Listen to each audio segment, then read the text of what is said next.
be here probably well before the start of the NHL regular season, which is nice. It is the Jason Gregor Show, as always, presented by PlayAlberta.ca, your one-stop shop. Want to try single game betting? Now you can do some prop betting. You like to play casinos, maybe lottery, you name it. They have it all, 649 and more. Check it out at PlayAlberta.ca. It is the Gregor Show on Sports 1440. Also, big hello to those watching live on YouTube at Oilers Nation. Be sure to hit that subscribe button. We're getting closer every day to our goal, which is nice. I like it. So keep going. Tell a friend. Share it with a friend. Say, hey, just subscribe. Because if you're a subscriber, you never have to comment. You don't have to say anything. But if you're a subscriber, that puts you into the draw to win some blue and orange tickets for the Oil for the upcoming season. So that'll be fun. On the show today, it is Who Is It Wednesday, where every Wednesday on the show at 3 o'clock, we will bring in a special guest. Usually we always like to preview who our guests are, but not on Wednesdays. And we give some hints in hour number one to see if you can figure out who will be our guest today. And it's going to be a fairly recognizable name in the sporting world, past or present. And, athletes, but also coaches, management, therapists, just lots of people who have different unique roles, have accomplished lots in the sporting world. And we'll have lots of great conversations about that. And today, our guest, they had a 17-year pro career. They were born in Manitoba, but most consider them an Albertan. When people talk about this person, they think Alberta. Okay, those are a few of the hints. I'll give you a few more later on. So 17 years, born in Manitoba, but many consider them Albertan. So there you go. We'll see if you can figure it out. I'm very much looking forward to this. It's going to be a really good topic on the show today. Also, Con Man, as always, has set up a good show. Aaron Portzline. We'll go right to the source in Columbus. What is going on? Exactly. Because you got two sides here, and no one's backing down from what they believe happened. Mike Babcock and Boone Jenner say, hey, this happened. And I believe that Boone Jenner's telling of what happened to him is very accurate. But does that mean the allegations that come from Paul Bissonnette and others that, no, he asked other players, put it on airplay and show a lot of your pictures?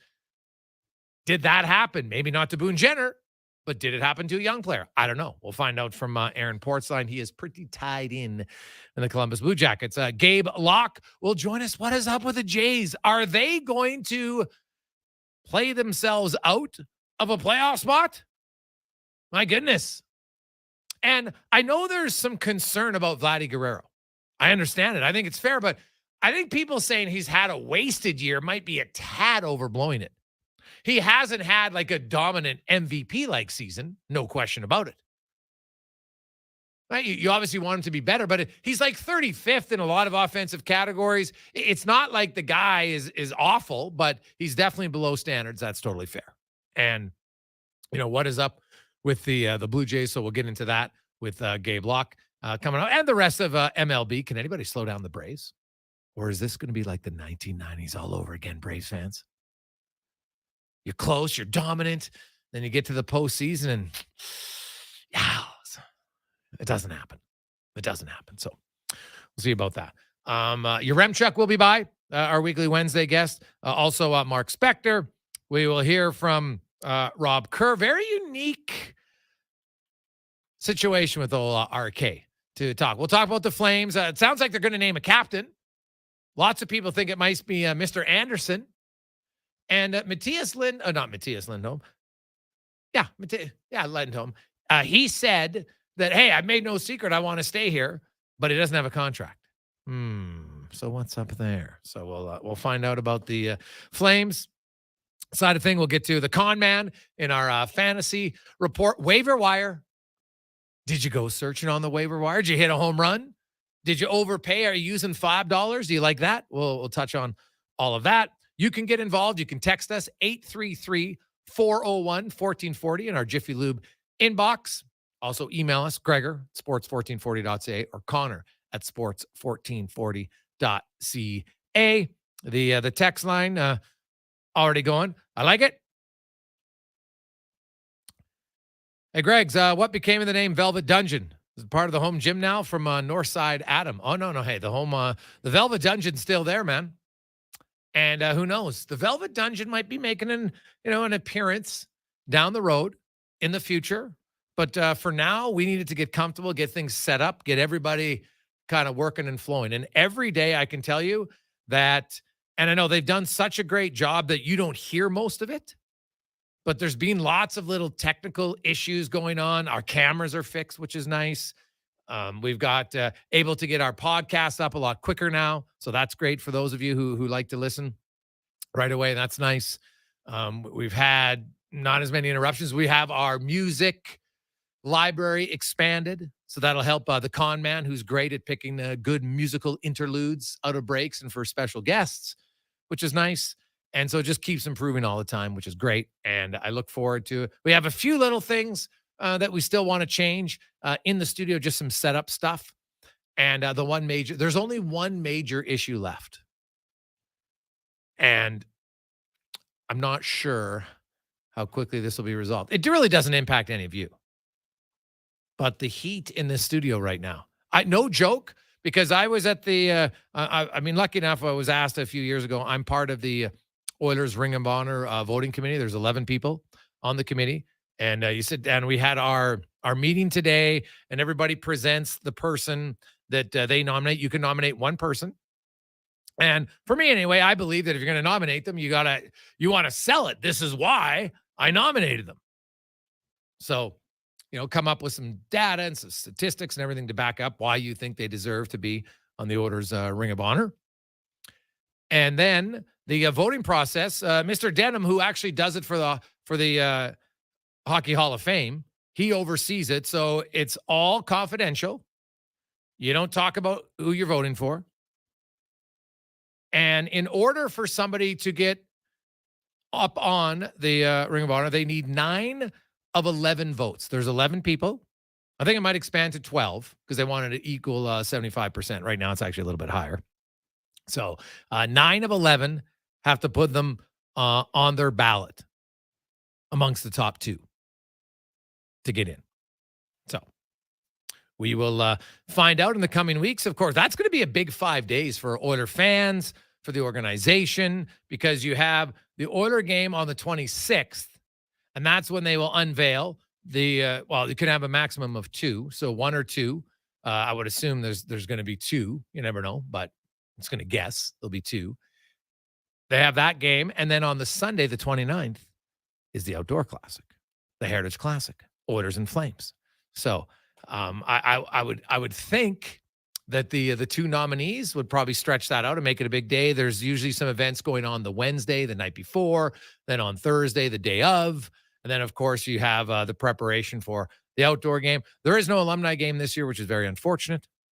So, but I'm sure they'll have some sort of like alumni get together amongst the players. Lots of them come in because you will have teammates come in for somebody getting honored on the Thursday and then probably stay and then take in the festivities for the Heritage Classic, which is great. Gregor, are you allowed to say who is on the committee? Yeah, I think I can list the names. You have myself, Shannon Zabados is on there, Jim Masson, Terry Jones, Stoff, Louis DeBrusque, Bruce McGregor. There is also Chief Willie Littlechild.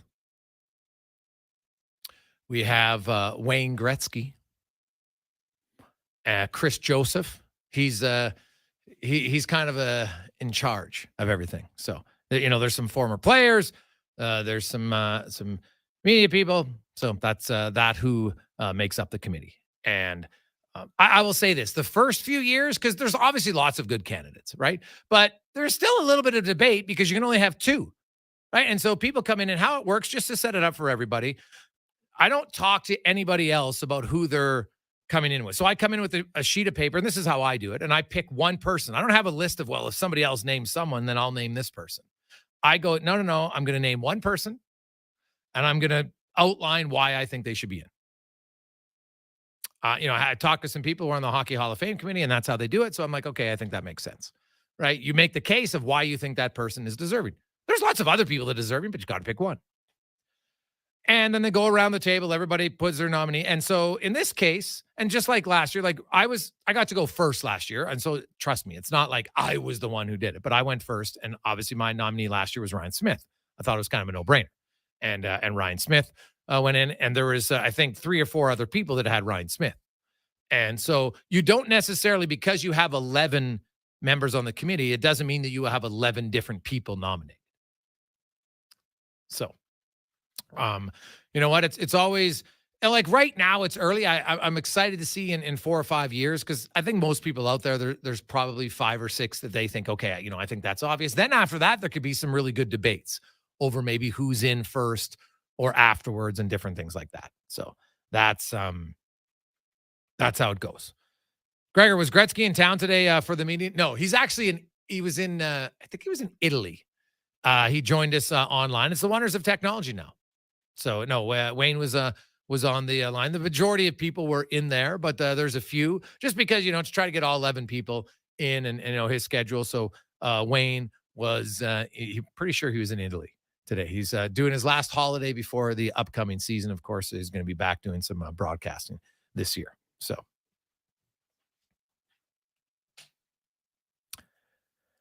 Hey, guys, Jason Arnott needs to be on the ring. He was my first favorite player and loved watching him play in the Copper and Blue. Kyle from Mill Woods. Hey, Jason Arnott had a pretty good career.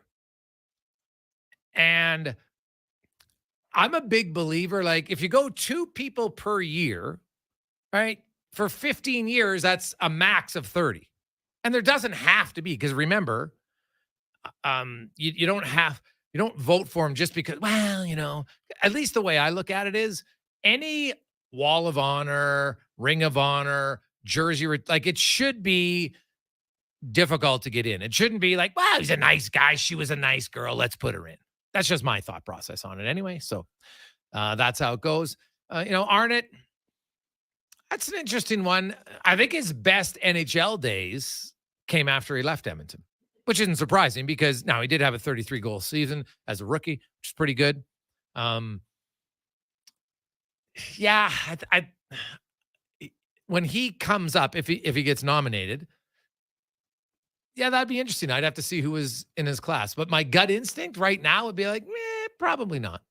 Cons? I mean, I will say he was one of my favorite players growing up as well. And probably in the similar age range, I can say there was like craft dinner boxes with him as a card on the back. I would cut those out and keep them. But 5 years, 100 goals, 139 points. It was kind of a tough time in the Oilers' history. Not too much success as a team. Maybe one day, but I wouldn't have him in the next couple of years. There's a list of guys that I would have ahead of Jason Arnott. I think we talked about it yesterday. My guy first would be Doug Weight. I think he was, wore the sea for a little bit. He would be way ahead of him. There's a few other guys on the list for me. Down the road, perhaps, but not right now. Not right now, Jason Arnott for me. Yeah. So, you know what? And I think it's good discussions to have over, and the great part about it is that's why you have to have a committee, and you have to have a significant amount of people agree upon something. Because, you have, people, they're like, hey, I really like Arnie. He was my first favorite player. And I understand why you'd want him in, Kyle. I totally get it. Right? And then there's going to be others say, hey, wait a sec, I really like this guy. So I think as it goes along, it's going to become a little bit more interesting. Now, guys, just so you know, anybody who has their jersey retired, they're already in. Right now, they didn't have a ceremony for them because they've already had a ceremony. But last year, if you noticed, Gretzky, Messier, Curry, Coffey, Anderson, Fuhr, they all went in along with Glenn Sather. And then they had, of course, Rod Phillips, and then Lee Foglin and Ryan Smith. So, because we have people text, hey, what about Glenn Anderson? No, those guys they already went in, but they didn't want to have and I thought that was the right decision. They've already had their moment. You didn't need to have another one, right? And like a jersey retirement's a pretty big deal, right? This is something that honors people who made a significant contribution to the organization. And it doesn't have to be players. It could be coaches, could be, Joey Moss, trainers. There's lots of different people. So there you go. Let's take a quick break. When we come back, the regular season is a few weeks away. Training camp begins next Thursday on ice, next Wednesday for Medicals. There's a story right now in Columbus that nobody around the Blue Jackets wants. We'll try to get to the bottom of it with Aaron Portzline next on the Jason Gregor Show, presented by PlayAlberta.ca, live on Sports 1440 and on YouTube at Oilers Nation. PlayAlberta.ca, Alberta's only regulated gambling website.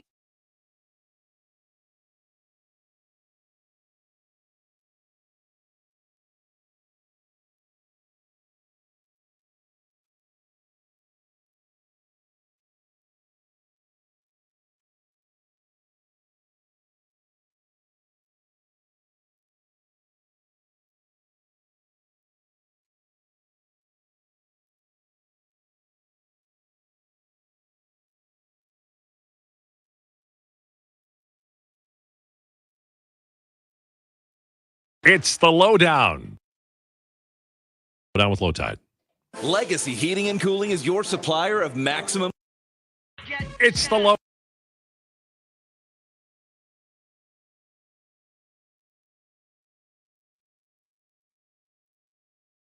On Sports 1440.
Sports Radio is back.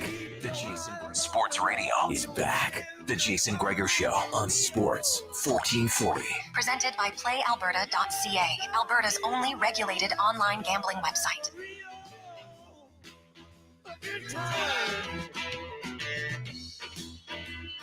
.22 on a lovely Wednesday afternoon in the middle of September as we inch closer to MLB playoffs, the start of the NHL regular season, the NBA. Oh, did you happen to see Giannis' interview today that has many in the basketball world going, to quote Mr. Antetokounmpo, I'm a Milwaukee Buck, but most importantly, I'm a winner. If there is a better situation for me to win the Larry O'Brien, I have to take that better situation. That's what his response was about his future with the Bucks. So, opening the door, shall we say, potentially, could be a huge move coming sometime in the future for the Milwaukee Bucks and their star. Quickly, a few more hints for our Who Is It Wednesday guest. I mentioned that a 17-year pro career, born in Manitoba, but many, when they think of them, think Alberta. Multiple world champion. Also one of the rare athletes who competed with/against their child. So there you go for Who Is It Wednesday. Think about it. Now, let's get around the NHL, brought to you by McDonald's. For a limited time only, enjoy the Mighty McMuffin or the Mighty McGriddles breakfast sandwiches made with bacon, egg, and sausage. Also with cheese. Right now, only at McDonald's. And we welcome to the program a good friend of the show. Haven't talked to him in a while, but something tells me his phone has been lighting up for the last 24 hours.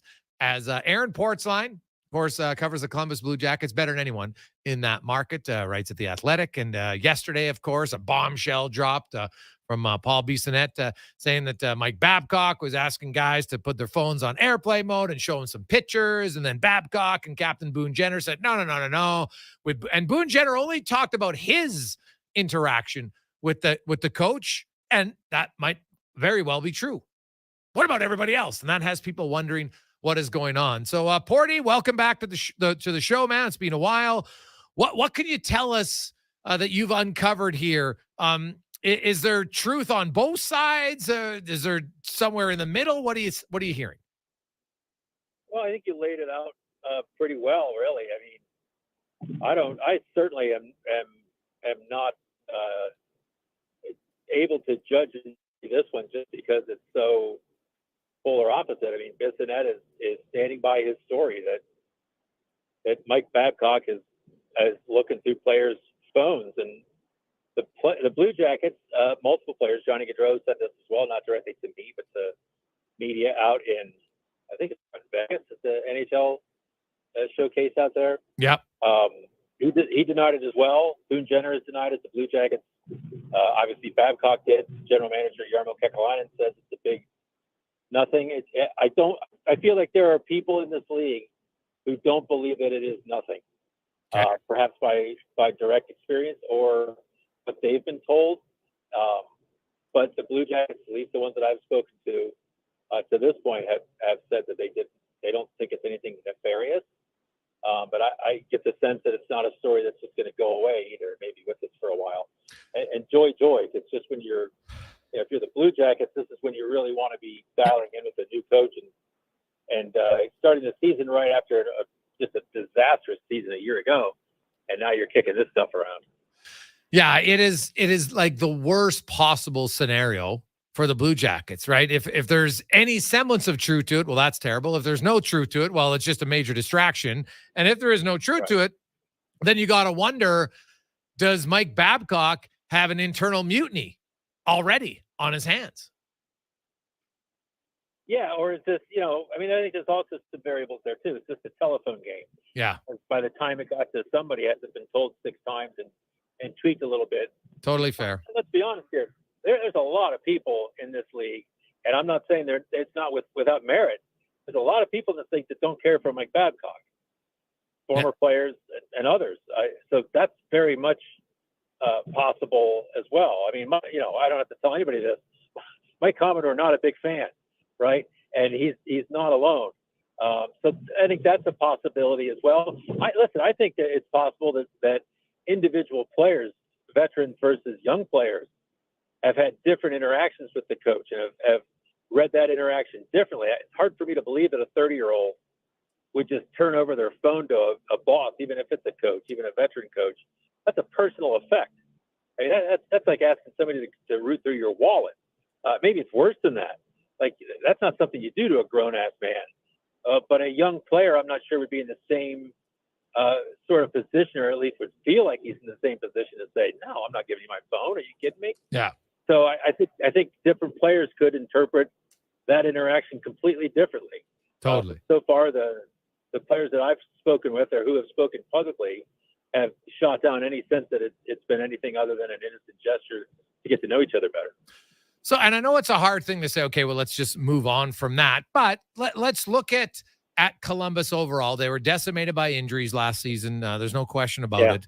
That impacted their season. Now, did it impact it enough that they weren't close to being a playoff team? You would probably know better, Porty. You see them all the time. When you look at this team on paper and you consider the division and the conference they're in, and Ottawa and Detroit and Buffalo, everybody thinks they're improving. Like, how competitive are you expecting the Blue Jackets to be this season? Well, I think they'll be actually quite competitive. I do believe that they've made some substantive changes here this offseason. Adding 2 veteran defensemen, that's significant. Bringing Werenski back healthy, so that's half your defense right there, and that was really a major issue with them last year. The other issue was their center play, their center depth, and drafting Adam Fantilli, number 3 overall, that's a game changer for them. I'm not sure what you get from him immediately, but certainly one of their better centers immediately with a chance to become a very special player in the near future. They also bring Voronkov over from Russia, a player they drafted in 2019. Big, but an impact type player. So those are the real soft spots on the roster. You can also say goaltending. Elvis Merzlikins an .876 save percentage. Obviously, that's not sustainable towards winning, but you have to think he's going to see different shots, different play in front of him this year. He has to be dramatically better, but he should have some help on that front. So there are a lot of things you can point at. Marchenko looks like a player. Kent Johnson looks like a player. They have Gaudreau. They have Laine. I mentioned Werenski. There is some talent here. It's not completely devoid. So I think they should be competitive. I'm not. I don't have the gall to say they're a playoff team yet, but I certainly believe they can hang around longer than they did last year. We were carving the Thanksgiving turkey, a U.S. Thanksgiving, and it was over, like way over. We were already under draft coverage in November. I don't think it's going to be that this year. They should be in this thing for a while. I think they could be a decent team.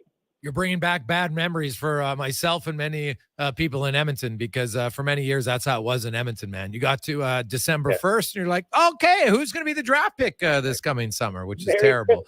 But, Damon Severson, Ivan Provorov, they really kind of, retooled their back end. No question. Do you have an idea on what you think might be the top 4 and what will be the pairs to start the season? I don't know the pairs. I think Provorov and Severson could actually be a pair. I think there's a chance Severson ends up playing with Werenski. But there's 2 other possibilities I think you would consider as top 4. A young player named Adam Boqvist, who's still only 23 years old. He's been in the league for a few years now. First with Chicago and now with Columbus. Decent player, really hasn't grabbed it yet. So that's a little iffy. The other one is David Yaremchuk, the player that they drafted very highly 2 years ago. Yeah. Had a really good year in the American Hockey League. He's a Czech player. Played very well in the World Junior with Czech. Really good player. And I'm not sure he even makes the team. But if he does, there's every possibility he could pair in with Provorov Severson, up with Werenski. There's some variables there. Other players to consider that are probably third line in the mix. Good Branson is back his second year with the club. If he plays on the third pair, it's going to look different than it did last year when he was playing first pair because of all the injuries. Andrew Peak is back. Blankenberg, Jake Bean, who missed almost all of last year with a shoulder injury, is back and healthy. He's been a decent player with Carolina and later with Columbus. So there's some personnel there that they've got to sort through. The math doesn't work right now, but that can be a good thing heading into training camp. Aaron Portzline joins us from The Athletic in Columbus, talking about the Blue Jackets. We addressed the Babcock situation to start. Adam Fantilli, high draft pick for the Blue Jackets. There's lots of people wondering, Aaron, people originally he had said, I'm going to go back to college. Then obviously he signs a contract, so he's turning pro. Obviously he'll stick in Columbus, I would assume. I guess there's a chance you could send him to minors at some point. But when you look at Fantilli, like how much of an opportunity will they get? And knowing that way too many teenagers don't have instant success, is it unrealistic for them to say, hey, we're going to put him in the top six? Like, if they're going to play him, would they be better off playing him in the third line and maybe shelter him a bit? So, yeah, he's with them. He's going to be with them. I don't think there's any way that he goes to Cleveland. Okay. Where he starts, I don't know. The center ice position for them, which has been, for most of their existence, a real weak spot, is going to change quite a bit now. Fantilli's part of that. Does Boone Jenner stay in the middle? Does he move to the wing? Not sure. Jack Roslovic, does he play in the middle? Does he move to the wing? He can do either. He's done both in Winnipeg and Columbus. The other wild card here is Cole Sillinger, who had a tremendous rookie year. Backpedaled a bit last year, ended up in the minors. Has to get confidence back, but that's another high draft pick that they are counting on as a difference maker. Kuraly is going to be here. He's most likely a center. He's a very good face-off guy. Voronkov projects as a center, but he's played on the wing a lot in Russia, and heading up to the prospects tournament now, he's on a line in Traverse City at their prospects tournament on the wing to start here, so that gives you a little indication. And Kent Johnson has played in the middle. Patrick Laine has played in the middle. So they've got a lot of pieces and parts, and they've got new eyes on the operation with Babcock now in charge. So I think we should be prepared to see some really different combinations. I think Fantilli is going to have every opportunity to play significant minutes with this team and could very well be the number one center by the end of the season. But I think they see him at the start in the top six capacity, but that's all very wide open because they've got some pieces and parts that they can mix and flip in there. Aaron Portzline joins us. Johnny Gaudreau, Patrick Laine, are they better on the same line or apart? Say that again. I think you broke up a little bit. Sorry. Are they better on the same line or on their own lines? And who's that? Gaudreau and Laine. Laine? Yeah. You know what? They never really clicked last year. Now, I want to be careful with that because their center was nothing against him. Boone Jenner is obviously a hell of a player, an accomplished player. I don't think anyone sees him as a number one center. He's been playing there. That's what the situation has been in Columbus. And Gaudreau works fine with Jenner, but Laine on that line has not been, just hasn't really clicked. Now, Marchenko looked better with Gaudreau last year, the opposite wing. He had 21 goals in 59 games. But, I think if you look at it again, certainly, especially if the centerman's changed. So I don't think Laine Gaudreau being on the same line is out of the question. And there's still a chance. Laine hasn't given up the dream. He's still, and this is all based in the big kid, Tage Thompson from Buffalo, the success he's had moving to the middle. Patrick Laine has at times expressed an interest of moving to the middle and staying there. So we'll see where he is to start camp. If he's at center, then that's a real different look for them. Wow, that is definitely something to watch for. Porty, I really appreciate this, man. No shortage of stories right now in Columbus, I'm sure. So, and as you mentioned off the top, it doesn't sound like this story is going to go away. Try to figure out exactly what's going on with phone gate in Columbus involving Mike Babcock and the Blue Jackets. Players, have a great day, Porty. We'll talk to you again soon. Okay, thanks, man. That is Aaron Portzline from The Athletic in Columbus. I and it's great. People take one side. You know what? Oh, hey, look, Jenner and Babcock. And I understand it when people say, well, they're on record as saying what happened. The other side, there's nothing on record from anyone saying, hey, this is what happened directly to me. Now, I can understand why those players, but here's the thing. I look in our society and I think most people are much more supportive. If indeed that happened and you were a player and you went public, I don't think there'd be major backlash. And any organization with any sort of scruples would be like, thank you. We don't want that stuff. If indeed that happened and the allegations are true, then sayonara. Because that's inexcusable, right? I'm sorry. Like, there's no way you could defend it in the form that it was presented from the Bissonnette side, right? Boone Jenner and Babcock, the way they presented it, I'm like, well, that actually makes sense. I can understand. You're having a conversation. Oh, you show me your kids, whatever. Coach, player, you want to get to know each other. I understand it. That's not a big deal. But that's just one player. How was the interaction with the others? When we come back, are they going to swing themselves out of the playoffs? The Toronto Blue Jays, they can't hit. What the hell's going on? We'll find out next on The Gregor Show, presented by PlayAlberta.ca, live on Sports 1440, and those watching on YouTube at Oilers Nation channel.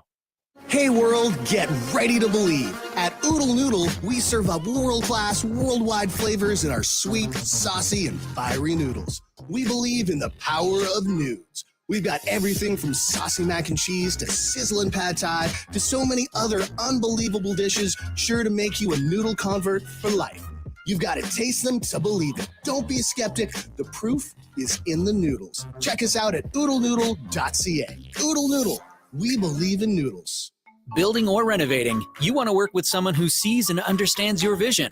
BIE Engineering is a family-owned, experienced structural engineering consulting firm serving commercial and residential clients in Edmonton and surrounding area. Homeowner or large company, they'll work with you to help see your ideas through. BIE Engineering can help prevent problems, deliver solutions, and minimize your risk. BIE Engineering. Request a quote for your project today. Visit bieeng.com.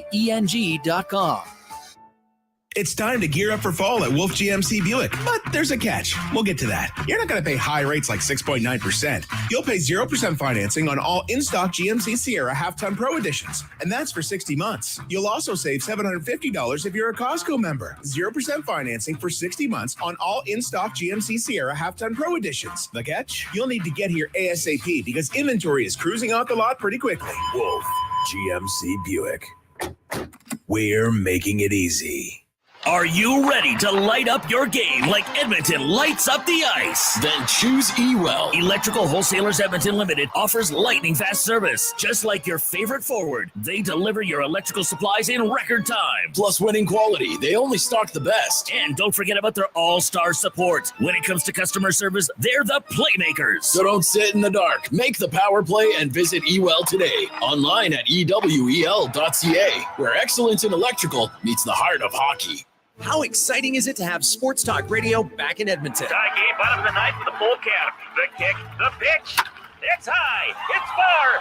It is gone. Walk-off home run. Yeah, it's pretty much like that. Edmonton Kubota is excited to welcome back Sports Talk Radio, Sports 1440. We'll be dialed in for every minute. Get it done, and then some at Edmonton Kubota. All compact BX tractors on sale with 0% financing for 84 months. Stop by on 128th Ave or visit edmontonkubota.com. First Round is Edmonton's NFL headquarters. Get in the game and watch NFL football this season at First Round. And you'll have a chance to win a trip to your favorite NFL city to watch a game in person next season. And the hits keep on coming with food and drink specials, big screen TVs, and more. Catch the Pro Bowl brunch every Sunday, Monday Night Football, and head in Thursdays for your chance to win an NFL replica helmet. NFL at First Round. Burgers, beer, sports. Downtown West Edmonton Mall and at 1strnd.ca. There's no rush to switch to a better electricity rate from Encore by Epcor, unless, you like to save money. And time is money, so why wait? If you're already an Epcor customer, switch to power from Encore by Epcor today and start saving straight away. Same electricity, lower rate. You could save hundreds of dollars this year like thousands of our customers who already made the switch. Learn how at switchtoencore.com. Customers are free to purchase natural gas or electricity services from a retailer of their choice. For a list of retailers, visit ucahelps.alberta.ca or call 310-4822 toll-free. With over 380 conveniently located card lock locations, Co-op offers the largest card lock network in Western Canada, accessible right from the road. Count on us to keep you fueled 24/7, right from Vancouver Island, British Columbia, through to Thunder Bay, Ontario, and all points in between. How low can they go? At Buy Low Foods, they can go way low. Get incredible savings on great products with the lowest buy, only at Buy Low Foods.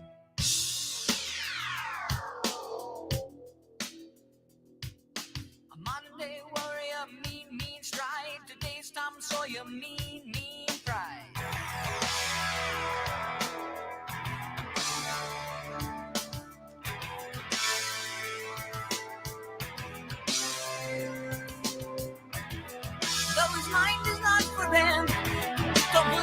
Wednesday afternoon continues on.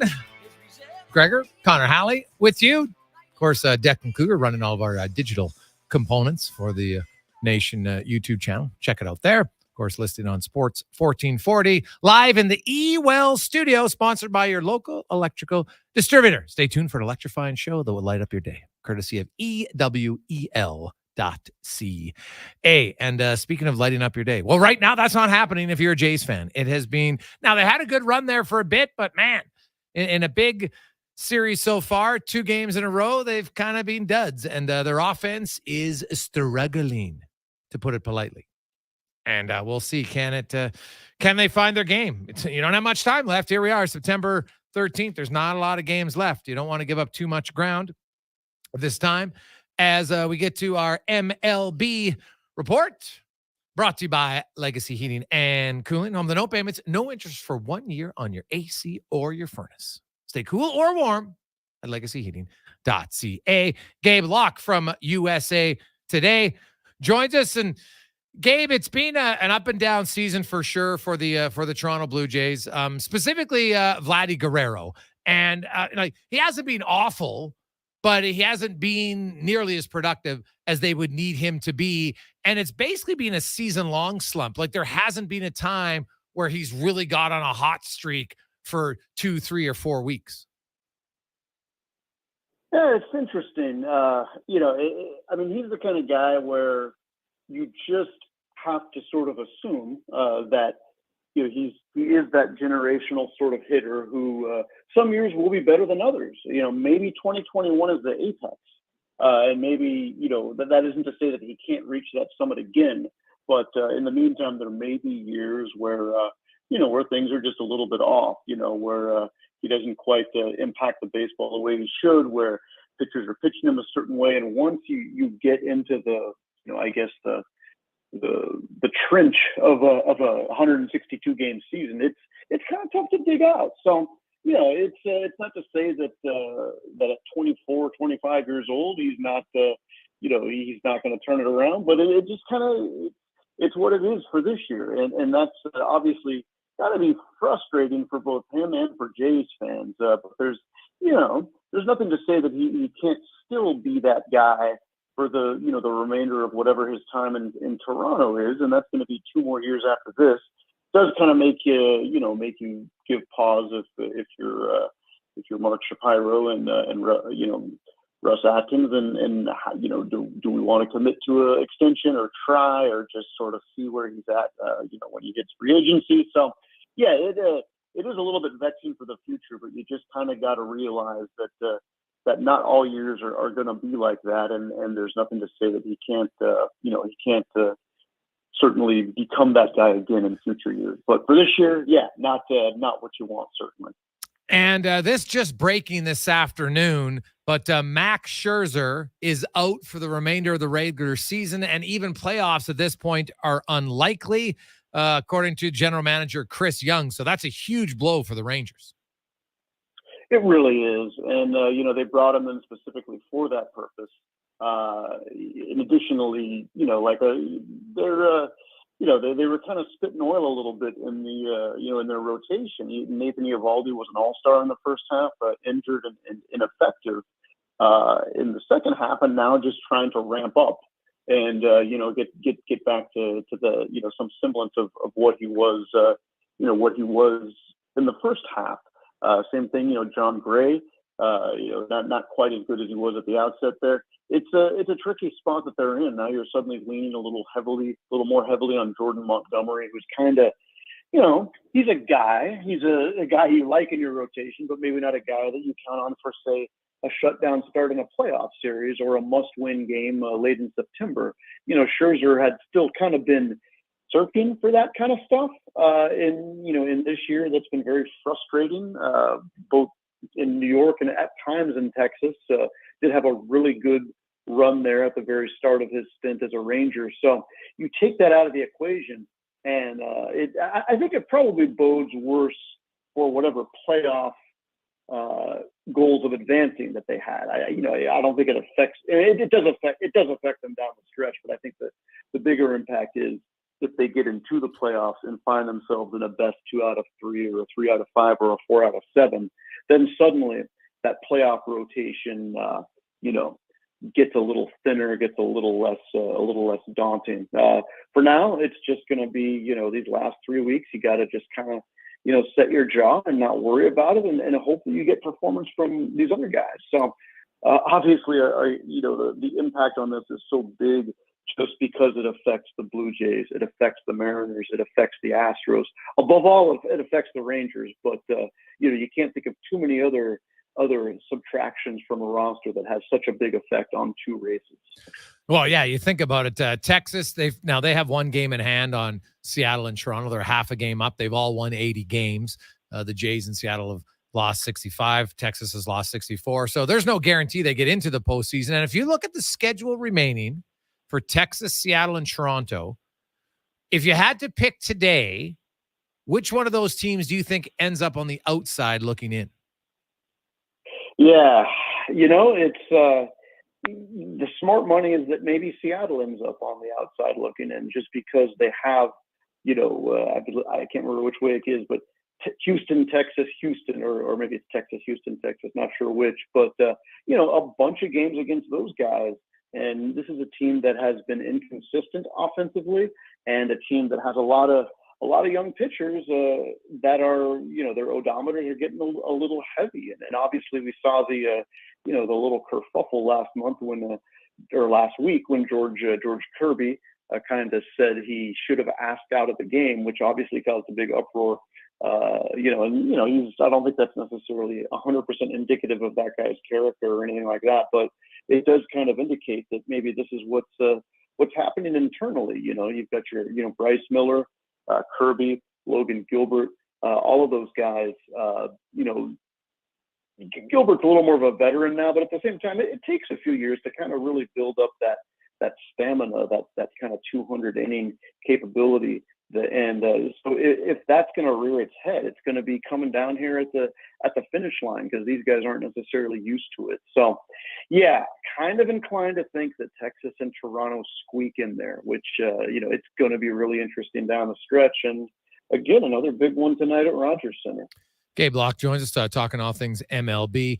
Gabe, the Baltimore Orioles, people expect them to be improved. I'm not sure people thought they'd have 91 wins, on pace to win over 100 games this season. Only the Atlanta Braves have won more games than them.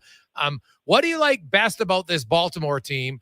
And do you think they're a team that is ready to go deep in the playoffs, or is experience going to be potentially a factor? Yeah, a lot to like about this Baltimore team. Most of all, in the aggregate, you might say, there are really not too many weaknesses. Really good defensively, really good bullpen. Obviously, it's been dinged with the loss of Felix Bautista, but enough guys there that it's still a really good pen. And it's funny, we're so jaded in this day and age with young players and prospects, and you wanting everybody to do everything all at once, and to make these buzzy highlights and all that kind of stuff, and everybody going gaga over Ellie De La Cruz, as they should have been when he was going great. And then, sometimes, a guy can be a really good player and not kind of get that buzz or not meet the expectations that people thought that they had for them. But I got to tell you, Gunnar Henderson is a really good player. Really great at bats, really tough at bats every time. Quietly, 25 home runs for a guy who's 22 years old. More than 5 wins above replacement. Really plays a really good shortstop and third base. 825 OPS. It's interesting because he was always on the. It was always Adley Rutschman and Grayson Rodriguez and Gunnar Henderson. And all of them have pretty much lived up to that. But to me, Gunnar, is almost subtly better than I would have imagined. Maybe not in that A-Rod kind of way where, you're 20, 21, 22 years old, hitting 35 home runs or whatever the case might be, but just a really, really good player. So I would be a little skeptical of their playoff chances. Simply because they, in any other year, maybe they don't have that frontline ace that you'd like to have, or those 3 absolutely, here's our 1, 2, 3, come and get us. That's not the way their pitching staff is aligned. But I'm not seeing too many teams out there that do have all their pitching questions answered. So Kyle Bradish doesn't sound like a number 1 starter kind of guy. Kyle Gibson, kind of an itinerant veteran. You don't necessarily see him as an automatic number 2 or 3 playoff starter. Those are the guys they're probably going to roll with. But they've known for a while that guys are hitting their pitching limits. They've known for a while the capabilities of all their pitching. So I'm fascinated to see what kind of pitching recipe they're going to concoct in the postseason, because I think they will have the innings to cover it and to dominate teams. It's just a matter of all those guys executing. So a little greater margin of error when they get to October because they're relying on so many different guys and not just a couple of aces. But really fascinating to see if they can pull it off, and I think they can. And lastly, Gabe, who would be your MVP right now? The American League? Both. Okay. Yeah. So you still got to stick with Ohtani. It's we're not quite to the point of overthinking things. I think he's got enough hay in the barn there to certainly do that. I like Yandy Diaz getting some love. Certainly, Corey Seager down there in Texas has done some great things. National League, I lean ever so slightly toward Ronald Acuna Jr., which, again, it's a big 4 right now, and it's amazing. Acuna, Mookie Betts, Freddie Freeman, Matt Olson. They all hail from 2 teams. Yeah, I know. It's they crazy. all have amazing cases. So, but at the moment, still got to stick with Acuna. Now, I'm curious, what do you take Acuna? Because, Olsen has more home runs. He has more RBIs. He has a higher OPS. Is it the defensive side of it? Is it the stolen bases? What is it that has you with Acuna slightly ahead? Yeah, I think it's just the stolen bases, and even if you adjust for inflation, let's just say, okay, instead of 65 steals, let's knock them down to 50. Yeah. That's just a phenomenal all-around season. And the between Olsen and Acuna, the OPSs are so similar that it's pretty much a rounding error. And Acuna as the leadoff hitter, you look at their statistics in the first inning of games. I mean, he is basically coming out every game, it seems like, and punching the other team in the mouth. And the Braves are, just absolutely jumping on teams. So it's a dominating, historically dominant team, and I think Acuna sets that tone. Awesome. Gabe, great stuff as always, man. Enjoy the final few weeks of the season. Should be great stretch drive for the wild card, especially in the AL. Absolutely. Appreciate it. We'll be around. You betcha. That is Gabe Lacques from USA Today. And that was our MLB report brought to you by Legacy Heating and Cooling. Now, when we return, our special guest in studio, Who Is It Wednesday? 17-year professional career. Born in Manitoba, but many relate to them as an Albertan. Also won 4 Canadian titles. Won 3 world titles and is one of the few athletes who is able to compete with their child. Do you know who is it? Well, you'll find out in about 5 minutes' time. Right after the Con Man and a Sports 1440 update brought to you by BIE Engineering, specialized in all your residential, commercial, and industrial structural engineering needs. Go to BIEENG.com. It's time for a Sports 1440 update.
This has been a Sports 1440 update. Sports betting is now live at playalberta.ca, Alberta's only regulated gambling website. All the revenue from provincial gaming programs goes back into Alberta communities like yours. When you play in Alberta, it stays in Alberta. Learn more at playalberta.ca. A solid financial plan is made up of more than just investments. Investments are an important part, but you need a more comprehensive approach. Andy Akel at Weird Pearson Akel & Associates Private Wealth Management understands that. He can help build a plan that includes retirement, estate planning, personal insurance, tax strategies, and yes, investments. Talk to him today and see the difference a real financial plan makes. Weird Pearson Akel & Associates. Call 780-988-4119 or visit weirdadvisoryteam.com. Come into Jiffy Lube for a Pennzoil Platinum full synthetic oil change and receive a $20 digital gift card to one of over 30 merchants, such as Starbucks or Tim Hortons. For a location near you, visit jiffylubeservice.ca. Jiffy Lube, keeping you moving. You've got a go-to coffee spot, a trusted barber, even a lucky game day jersey. But when it's about looking your absolute best, there's only one name you need. Mr. Dirk. Family run since 1939. We're experts in crafting impeccable tailor-made suits and offering a wide variety of everyday styles. Pair that with personalized one-on-one fittings and the convenience of on-site tailoring. Mr. Dirk elevates your style game. Visit our Edmonton store or explore MrDirk.com. Score big on style with Mr. Dirk. Thinking about solar power? Action Electrical wants to eliminate your entire home or business power bill and keep more cash in your pocket. With effective paybacks in 5 to 9 years, give solar a chance with Action and put your lazy roof to work. Alberta is the second highest province for the amount of full sunlight hours, and with system life exceeding 25 years, solar power is like a McDavid draft pick. Still have questions about solar power? Contact the professionals at actionelectrical.net today. That's actionelectrical.net. Edmonton's premium live music and party venue is On the Rocks. Check out Bingo Tunes on Monday. Perform on the best stage in town with karaoke on Wednesdays. Learn how to salsa with Salsa Rocks on Thursdays. And every weekend, OTR goes live. With your favorite bands on the OTR stage and DJ Kenny K. For everything that's going on at On the Rocks, give us a follow. Facebook, Instagram, or Twitter. At On the Rocks, EDM. Eat well, party hard. On the Rocks. On the Rocks. On the Rocks. Open every day till 2 a.m. How exciting is it to have Sports Talk Radio back in Edmonton? Tie game, bottom of the ninth with a full count. The kick, the pitch. It's high, it's far, it is gone!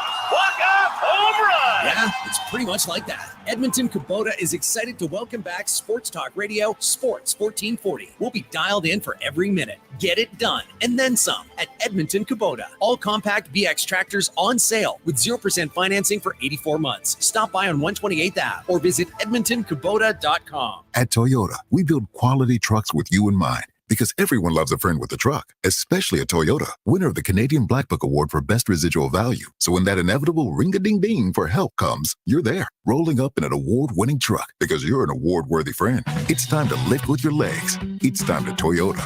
Order a 2023 Tacoma 4x4 Double Cab SR5 starting from $47,650. Price includes additional fees, taxes extra. Visit shoptoyota.ca or your local Prairie Toyota dealer today.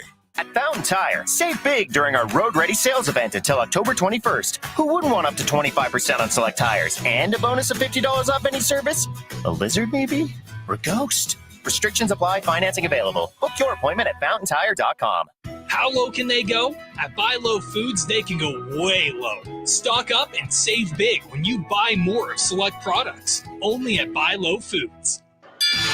This is Sports 1440, a Stingray radio station broadcasting on Treaty 6 territory. Download the free iHeartRadio app and listen to CKJR wherever you go.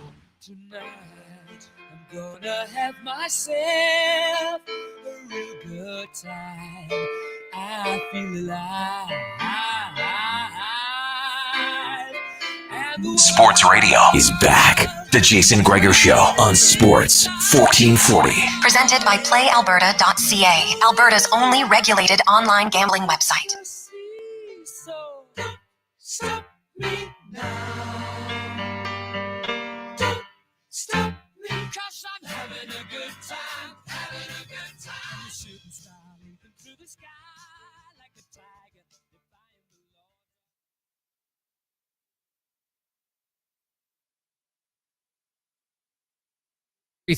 401-1440. And if you have any questions for our Who Is It Wednesday guest in studio, who I will announce momentarily, feel free to send us those.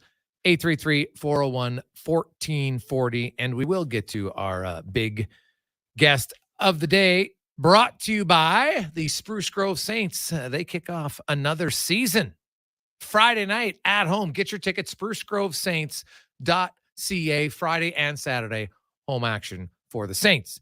And now, our guest today had a 17-year professional career, was a 4-time Canadian champion, 3-time world champion, born in Manitoba, but many associate him as an Albertan, and also one of the few athletes who had the chance to compete with their child in their sport. None other than the gentleman who used to throw the 4 stones for the Furby foursome, and they're going into the Canadian Sports Hall of Fame. Dave Nedohin joins us. Dave, how you doing? I'm doing excellent. Yeah, thanks, Jason, for having me. This is great. Well, it's good. Happy to have you. We'll just get you to move the mic a little bit closer to you so everybody can hear you even clear. There we go. Nice. So I guess let's start there. That's a big announcement. You're going to the hall. Yeah, we're very excited, of course, when we heard that was coming up. It's a unique thing, I think, for curling. I mean, for anybody, just kind of be shoulder to shoulder with so many giants, past and present. It's pretty cool. Very cool. And the class of this year is amazing. Where there's a lot of athletes that we're gonna have a great time with there. There's George St. Pierre, and as one of them, he's the one that kind of stands out to me, where you're gonna be like, this is pretty cool. And you think about there are so few curlers that are actually in it. For our team to be recognized at the level is pretty amazing. And I think the most important thing for us is that we're going in as a team, not as individuals. I mean, Randy Furby on his own could likely be in there. He's got, a couple more Brier titles than we do. Arguably the most successful player of all time, but it's not Randy Furby going in, it's the Furby 4. And I think for all of us, including Randy, that's the most important thing. So how does it work? Who does the speech?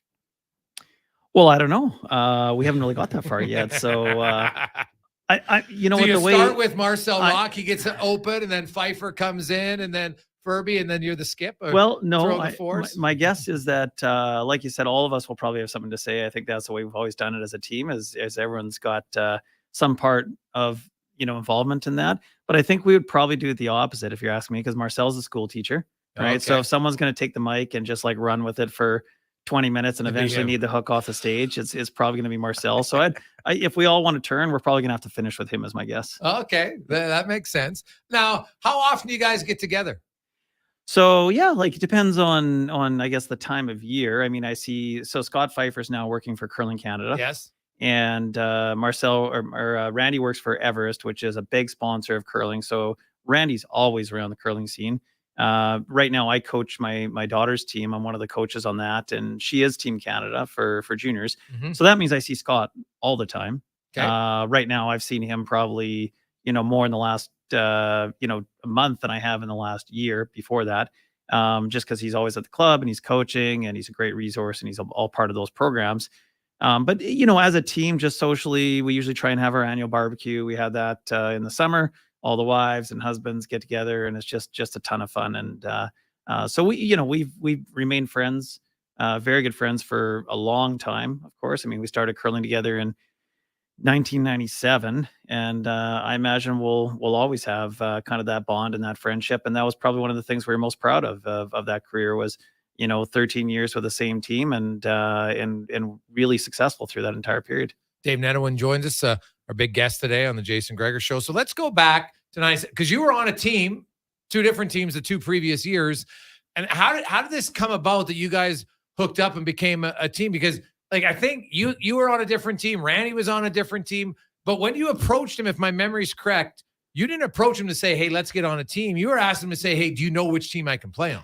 Yeah, that's actually a really good story in that. So I kind of knew I was going to move from Winnipeg to Edmonton, and it was more that I was graduated from engineering. There wasn't a whole lot of jobs in Winnipeg that were kind of doing what I wanted to do. So I had met Randy at the Players Championship in Winnipeg that spring of like 96, I guess.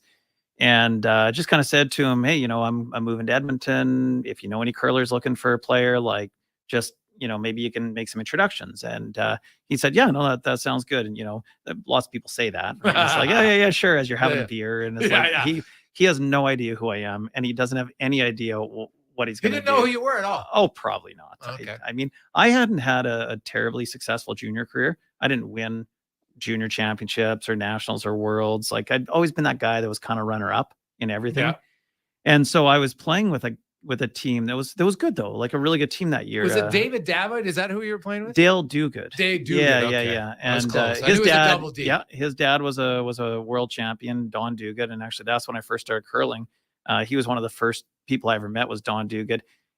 Juniors, and I was like probably 9 years old, couldn't get a rock to the other end. And I remember my very first game, I'm curling with this guy named Jason Balmer, he's like 18 and he's a giant to me. And I'm sweeping a rock, I think, in the first end, and I burnt the rock. And of course, right there, you got to stop the rock and push it down. And I sat on the bench and started crying.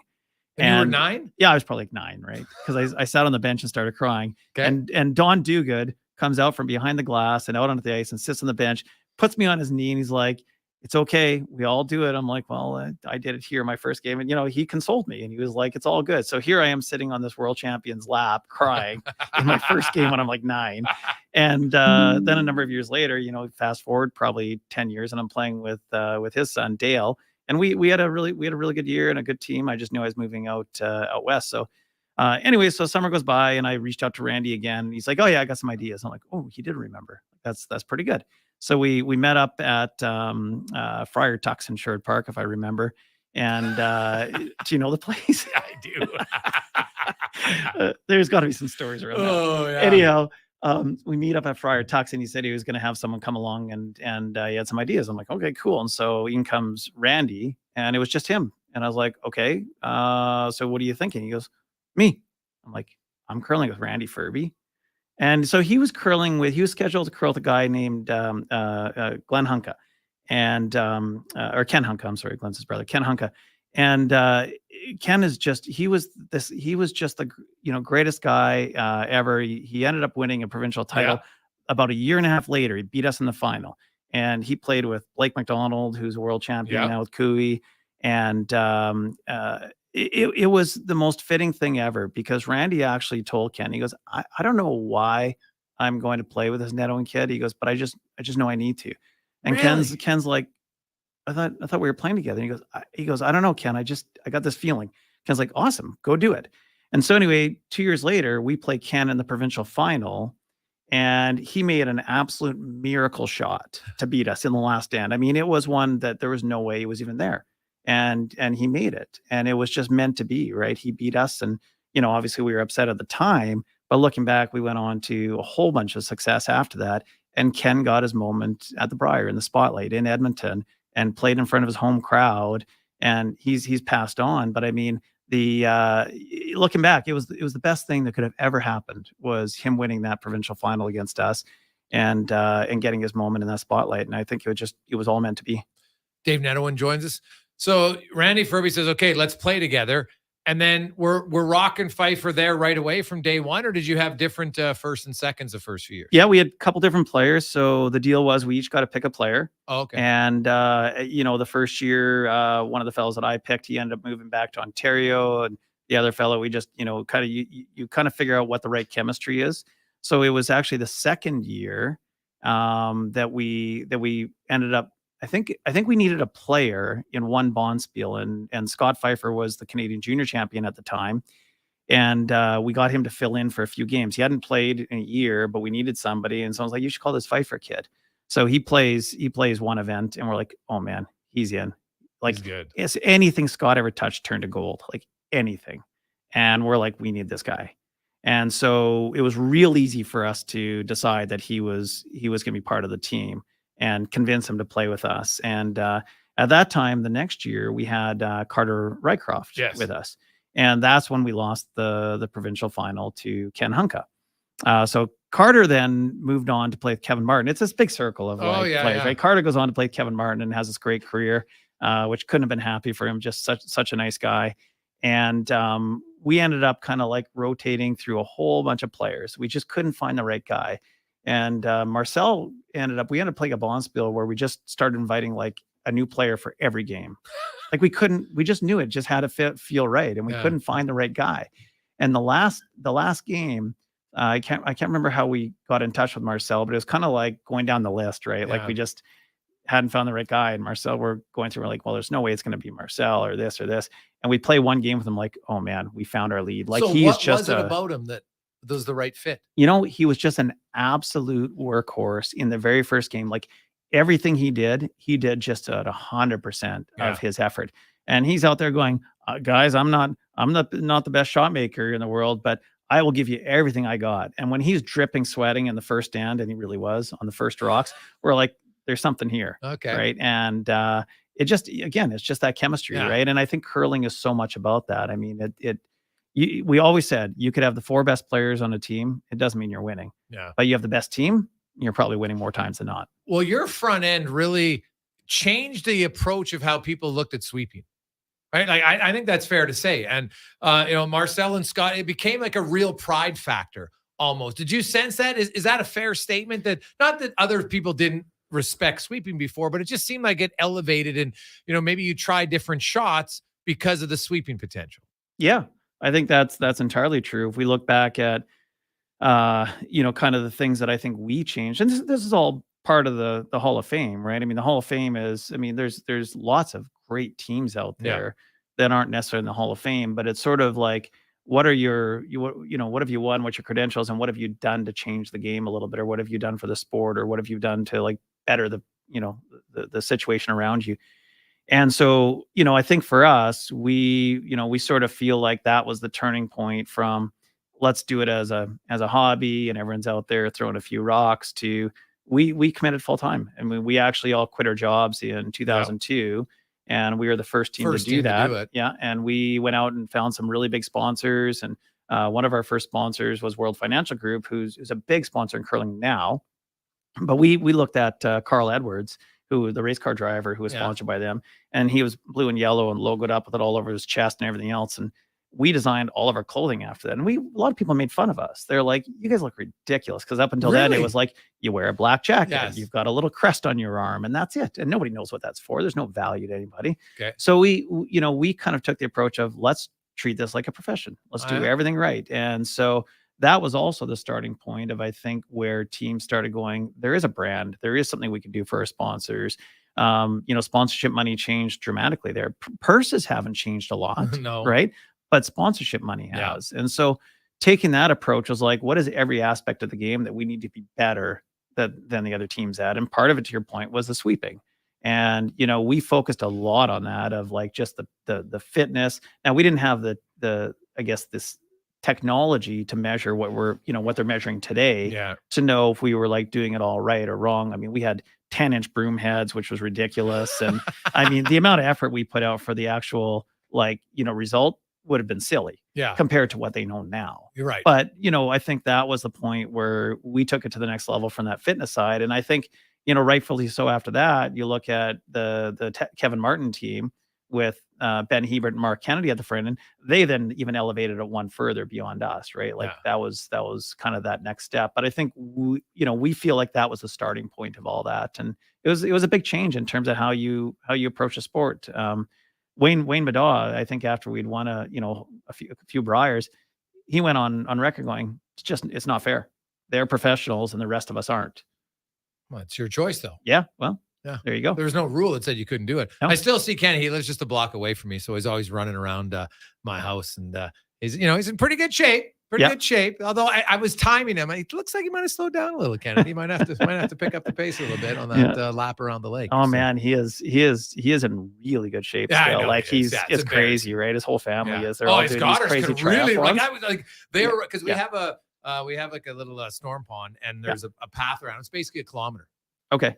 And so they were timing, and his daughters were running around it. And I'm sitting there on the deck, and I'm just like, so just for fun, I'm like, oh, not saying anything. And I'm like, holy cow, like she is running. Like, and like they were running 4 minutes and under. And I'm just like, whew, yeah. Right. So, they're an incredible family as far as just pure athleticism, and they work hard at it and have fun at it. But so Mark's down at the club quite a bit. He's obviously playing with Brendan Botcher. They just wanted him this weekend. He was my daughter was fortunate enough to get some time talking with him this year already, and about sweeping and all those things. He's just a great guy. Yeah. So Dave Nedohin joins us. So we're going to come back. We're going to talk about just kind of the evolution of what the Furby foursome did with curling, and then the business side of it, because that really changed a lot. So now you're not just a curler, but it's the business of curling. All that and more on the Jason Gregor Show on Sports 1440 and live on Oilers Nation YouTube. McCafe now has cold brew beverages, and they're smooth. Made with 100% Arabica beans, steeped cold and slow for an irresistibly smooth taste.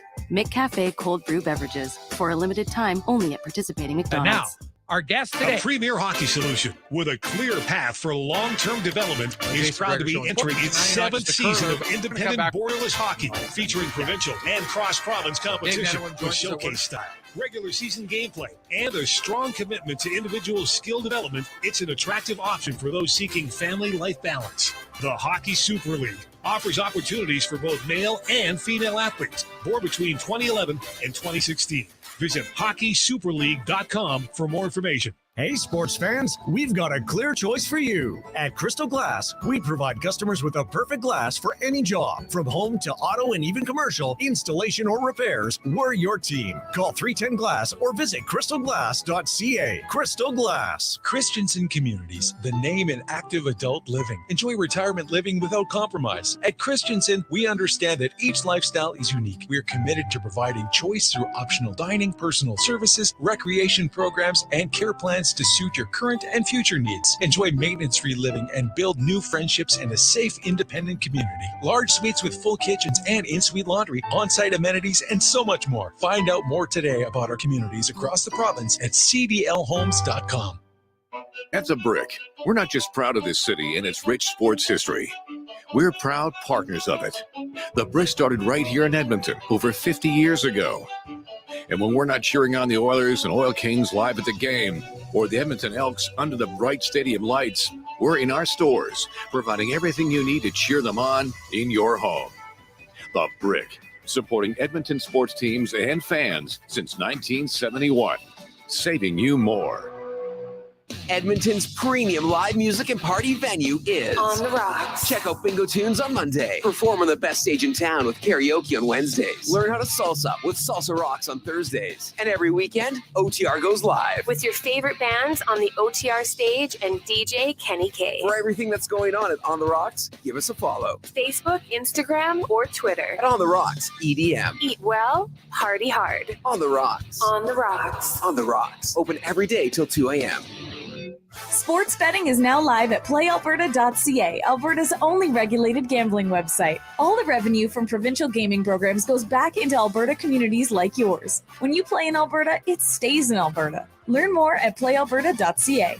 excavators, loaders, lifts, compaction equipment, and more. Find the XCMG construction equipment you need. Available for rental or sale at Japa Machinery Group. Japa, helping build Alberta from the ground up for 50 years. Visit japamachinery.com. For the first time ever in Edmonton, the Louis Garneau Factory VIP Sale, downtown Edmonton City Center, this Friday through Sunday. Save up to 50% off clothing, helmets, shoes, bikes, snowshoes, and accessories. Plus, you could win your purchase. Up to 50% off clothing, helmets, shoes, bikes, snowshoes, and accessories. Edmonton City Center, this Friday, 9 a.m. till 8 p.m. Saturday and Sunday, 9 till 4. Details on Facebook at Louis Garneau Factory VIP Sale, Edmonton.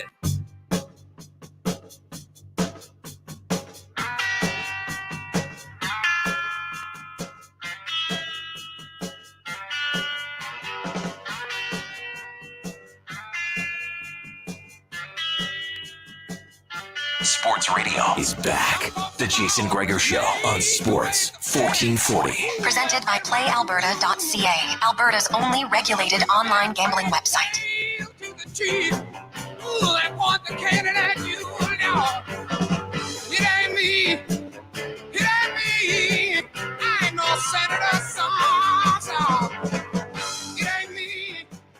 Welcome back. Wednesday edition of the Jason Gregor Show, presented by PlayAlberta.ca. If you want to get in the game, be sure to use your game sense. Go to gamesense.ab.ca and learn that you stay within your limits. Our Who Is It Wednesday guest. We gave you the hints earlier. Oh, by the way, shout out to a few of you who did correctly guess it. And after we gave the hints, it was indeed Dave Nedohin, who is going to be inducted alongside his teammates for the Furby foursome, going into the Canadian Sports Hall of Fame later on. I think it's in November, or is it October? It's October. October 19th, okay, so next month. Nice. That's great. Ottawa. Now, we talked about how you guys were really the first team that said, okay, you know what? We're gonna be professionals now. We're not gonna have our side job. We're gonna dedicate everything to curling full time. And so who was kind of the leader of you to do the sales packages and to get you in front of these sponsors? Because that's not something you'd ever really had to do before.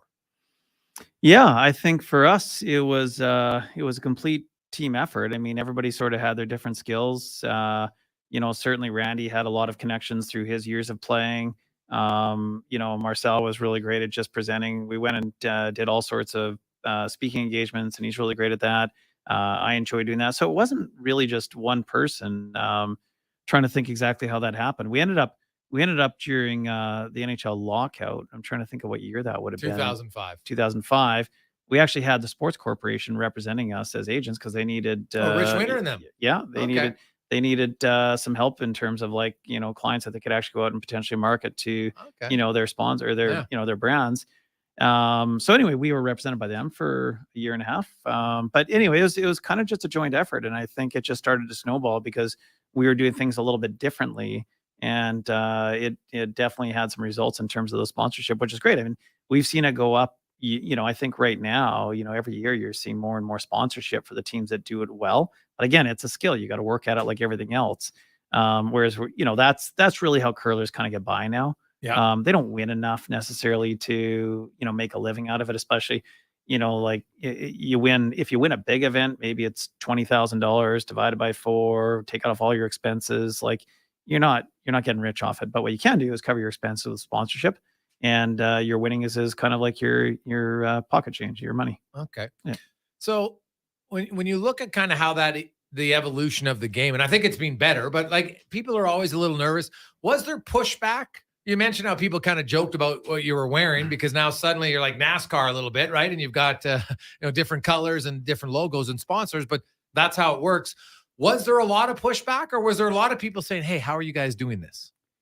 Well, I think like anything, when there's change and you're seeing an improvement in something, there's going to be people that are like, that's not who we are. We shouldn't be doing that, right? And it's like, well, kind of change or don't. I guess you'll kind of stay with the way it was, and everybody else will advance.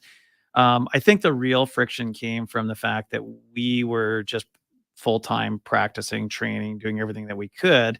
And there was some resentment towards a feeling of unfairness in that. But I mean, and again, that's just sort of evolution of the sport. But I think for the most part, I mean, that's just a few, right? It's like anything. You got the 10% who are against something are the most vocal, Yes, right? The 90% sadly. who are like, this is a really good idea and it's changing it. They're like, how do you do that? I want to learn. And I think that's really what we saw was most of the people started to adopt kind of some of the ideas and concepts, and not that everybody had to go full time. I mean, I think that's actually a bit of a challenge now where events have gotten longer and longer and longer. Like the Grand Slams are amazing events, and credit to all the guys that started those. Obviously Kevin Martin being one of those guys who was involved in it, and Wayne Madon, a few others. They're wonderful events, but they're also a week long almost for every event. So now you got 6 of those. Then you've got the Briar for a week. Then you've got your, in some cases, provincial playdowns and other events. Like, you cannot have a regular job anymore. It just doesn't work. It's impossible. So you need to find other ways to make it work and to make ends meet. And so, obviously this has been a really important evolution for that. It's elevated the rates of play, across the board, and been overall, I think, really good for the game. Now, you had mentioned earlier, Dave, that in junior you weren't somebody who won national titles or world championships or anything like that. You were competitive, you were good, kind of the runner-up. When you joined the Furby foursome, is it just the evolution, the maturity of being a player? Because your ability to make the huge, difficult shots, that was kind of like, that's what Dave Nedohin became known for. Like, not to take for Oilers fans a laugh on like big shot Dave Riddick. It didn't work for him, but it worked for you, right? Like that was your reputation of a guy who could, obviously weren't scared to try him, double takeouts, lots of different things that you were doing, where did that come from? Did you change your philosophy at all and just say, you know what, I'm going to be more of an aggressive shooter? Well, we did. I think that was one of the things that we were known for, was being just incredibly aggressive, maybe to the point of stupidity at times. So, it was fine. Like we lived and died by that. Yeah. And so that changed, I think, the way that the game was played. I mean, early 90s, we were seeing like, Stoughton and Martin with 2-1 games in the Briar, and really you could fall asleep for an hour and you didn't miss anything, right? So I think that was kind of the changing point. I think maybe Wayne Madon before I was starting to do that. But yeah, so we just decided that was our style, and we perfected it in terms of like just kind of trusting that we were going to do that. But I think the only way that works, and we were kind of unique because I threw last rock, and of course Randy called the shots and the line, was just absolute trust, like complete 100% commitment from everybody on the team, that everybody just had a job to do, and that was it. And my job was, I'm simplifying it, but do what I'm told. Meaning, like, Randy is the guy that is standing there and watching all the ice and all the shots. Now, at the end of the day, he would let me make my final decision if I was against something. He's like, hey, you got a reason for this, I'm gonna let you do it. But really, my job was easy, and so-called easy, because I trusted everything that he did in terms of where he put the broom and the line and what we're calling and why we're doing it. So I could just think about execution of a shot. And then I had the 2 best sweepers in the world making it possible. So, I think it's that's the key for it. Like, you can never doubt, well, what if I miss this shot? What's my teammate going to think? And I in our first Worlds is the one we didn't win, where you mentioned we had 4 Briars and 3 Worlds, and I had the easiest shot to win the semifinal game. It was just a wide open hit and stick, and I rolled out, and we lost the semifinals. And I remember at dinner that night, and we're sitting there, and I'm just like devastated, because I'm assuming in my mind that's the only chance we would have ever had to win a world title. Right. And I stand up and I start to apologize, and Marcel looks at me and he just goes, sit down, right? And he stands up, he goes, nobody ever does that on this team. We win as a team and we lose as a team, and I'll give you that same shot again 1,000 times, and we'll do it again next year. And I was like, ooh, that's the moment. That was the moment for us that everything changed. Really? Yeah. And we're like, we're coming back here next year. Okay. And that was it. And at that moment, you never, like, nobody ever once considered what someone else going to think if I don't make the shot, or, and that was it. That was the moment. That was the moment where the whole team just stood up and we're like, yeah, we're just a team. That's it.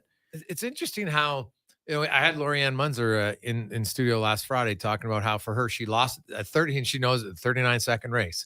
Boom, I'm out. And the minute she walked off, she's like, I'll be back in 4 years and I'm winning. Like certain mindset stuff that you just say, hey, this is how it's going to be for us. And it leads to success. You have to have that self-belief. And obviously you have to put in all the work away from the cameras and all that stuff that people don't see. But if you don't have that belief in yourself, and sometimes it's a small thing like that. Now, Marcel, lots of people who watch in those times, people probably chuckle. They remember at the Briar when Marcel threatened the one fan because he was beaking off to him at the Briar. It's a no, he was beaking off to me. He was beaking off to you. And so Marcel came in as like, hey, what was it? What did he say to you? I don't remember. So this guy who was in the stands in Saskatoon. We lost that Briar final. It was like the biggest collapse ever. It's like I wish TSN would show something more in their greatest 20 curling moments of all time than the one we lost. Okay. We had some good ones we won too. Yeah. But anyway, it was a pretty dramatic loss on our end. But we were up a few. And this guy was there. He was a heckler, and he literally was there. He said afterwards when he was interviewed to do everything he could to make sure we didn't win. So every time I was about to throw, and it's pretty quiet or whatever, not dead quiet. You can have lots of noise, but if it's quiet and then someone screams something out at you, it's like distracting, right? And I'd gone on for a few ends of this, and finally I'd had enough. And so I started walking over to the guy, and that's when Marcel grabbed me, and he's like, if someone's going down, it's me. So he went after the guy. And so anyway, they didn't kick him out? No, they didn't. They had someone stand around him. They didn't kick him out. Okay. But that actually changed after that. So I know in Briars after that, like noise is awesome. Yes. Like noise is amazing. Like you're playing all week long when other sheets are making shots and there's loud noise and cheering and clapping. It was just that direct when it's quiet and someone's screaming at you. That's like pretty hard to concentrate. We've seen it in golf and different things too, right? But they did put some rules in place. So obviously about that after that. But yeah, anyway, that was the one Briar we lost. And again, I feel like that was a big turning moment for us too, because, I missed my last shot and we ended up losing to Mark Dacey on that. And then we had a chance to come back the next year in Edmonton. And we said, we're not ending our career that way. And came back in Edmonton, and we had one of the most controversial calls of all time, I think, in the one that Randy called. We were, for people that know curling, we were, I'm trying to think, we were tied up playing the ninth end against Mark Dacey. And we are coming down to my first shot. So it's only a few rocks left. There's only one rock in play, and it was ours, and it was on one side of the house. So normally you just draw the other side of the house, take your 2 points. And Randy goes, what if we draw on the other side of the house? And like he's going, Mark Dacey's, or Mark, sorry, I meant Sean Adams. We're playing in the final. Sean Adams is so good. He's not going to hit yours and give us 2. He's going to freeze to the one you're throwing and force us to take 1. And we're like, you think he's going to make an absolute perfect freeze with a Briar on the line? He goes, he might. I'm like, what do you want to do? Randy goes, well, let's take our own rock out. I'm like, what? He goes, yeah, because then we got the hammer playing the last end, and David, all we want you is to have the last shot again. Yeah. And we're just like, you've got to be kidding me. So, okay, we take our own rock out.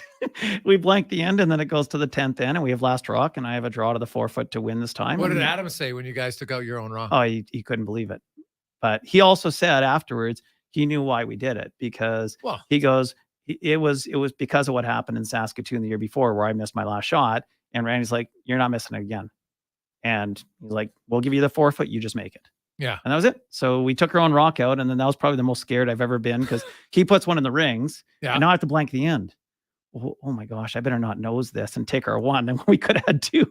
So anyway, that was the most nervous I've ever been, was not the last shot in the 10th end, the last shot in the 9th end for the blank. And that's what I wanted to ask about that, as throwing the last stones, there is just more pressure there, right? Like everything in an end, it does matter. But the last one, there's just more onus on it. That's what's ultimately going to lead to what the score is going to be in that end. How did you learn to kind of have engage the mechanisms? I don't know if you ever watched Love of the Game, Kevin Costner, right? Where you block things out. Yeah. Did you always have that? Is that a skill you had to learn to be able to focus and not have your nerves? Because the minute you have nerves now, your heart starts racing a little bit. And now suddenly maybe you're throwing the rock a little bit harder or too soft. How did you find that Zen zone?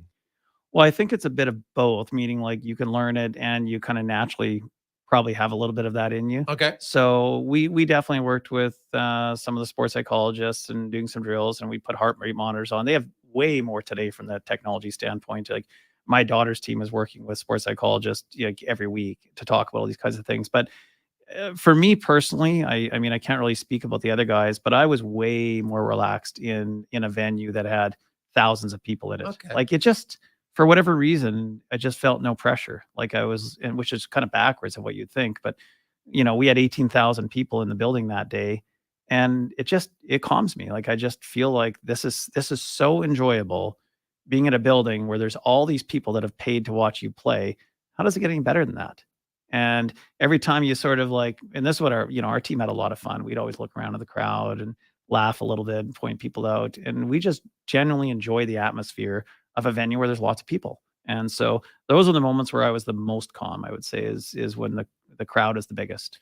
Dave Nedohin, our guest today on Sports 1440 Live on Oilers Nation YouTube. When we return, favorite Briar Patch story. Might be a few of those ones. And also the Alberta rivalry. It is still arguably the most competitive province when it comes to curling. Lots of top teams. How fierce was the rivalries back then? We'll find out next on the Jason Gregor Show, presented by PlayAlberta.ca. There's 2 seasons in Alberta, winter and construction. During these days of traffic barricades and slower commutes, GS Construction reminds you those crews are improving our communities. They're rehabilitating and upgrading Edmonton's Dave infrastructure Nedohin, all our across guest the today on city. Sports When you 1440 see the Live barricades on and Oilers run into a Nation traffic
Gregor Show on Sports 1440. Presented by PlayAlberta.ca, Alberta's only regulated online gambling website. Welcome back. It is Who Is It Wednesday. We always try to look for big names, past or present in the sporting world, from athletes, coaches, managers. If you have any requests on anyone you'd like, text it to 833-401-1440. As today's guest, of course, three-time world champion, four-time Brier champion, is going into the Canadian Sports Hall of Fame along with his teammates Scott Pfeiffer, Marcel Rock, and Randy Furby.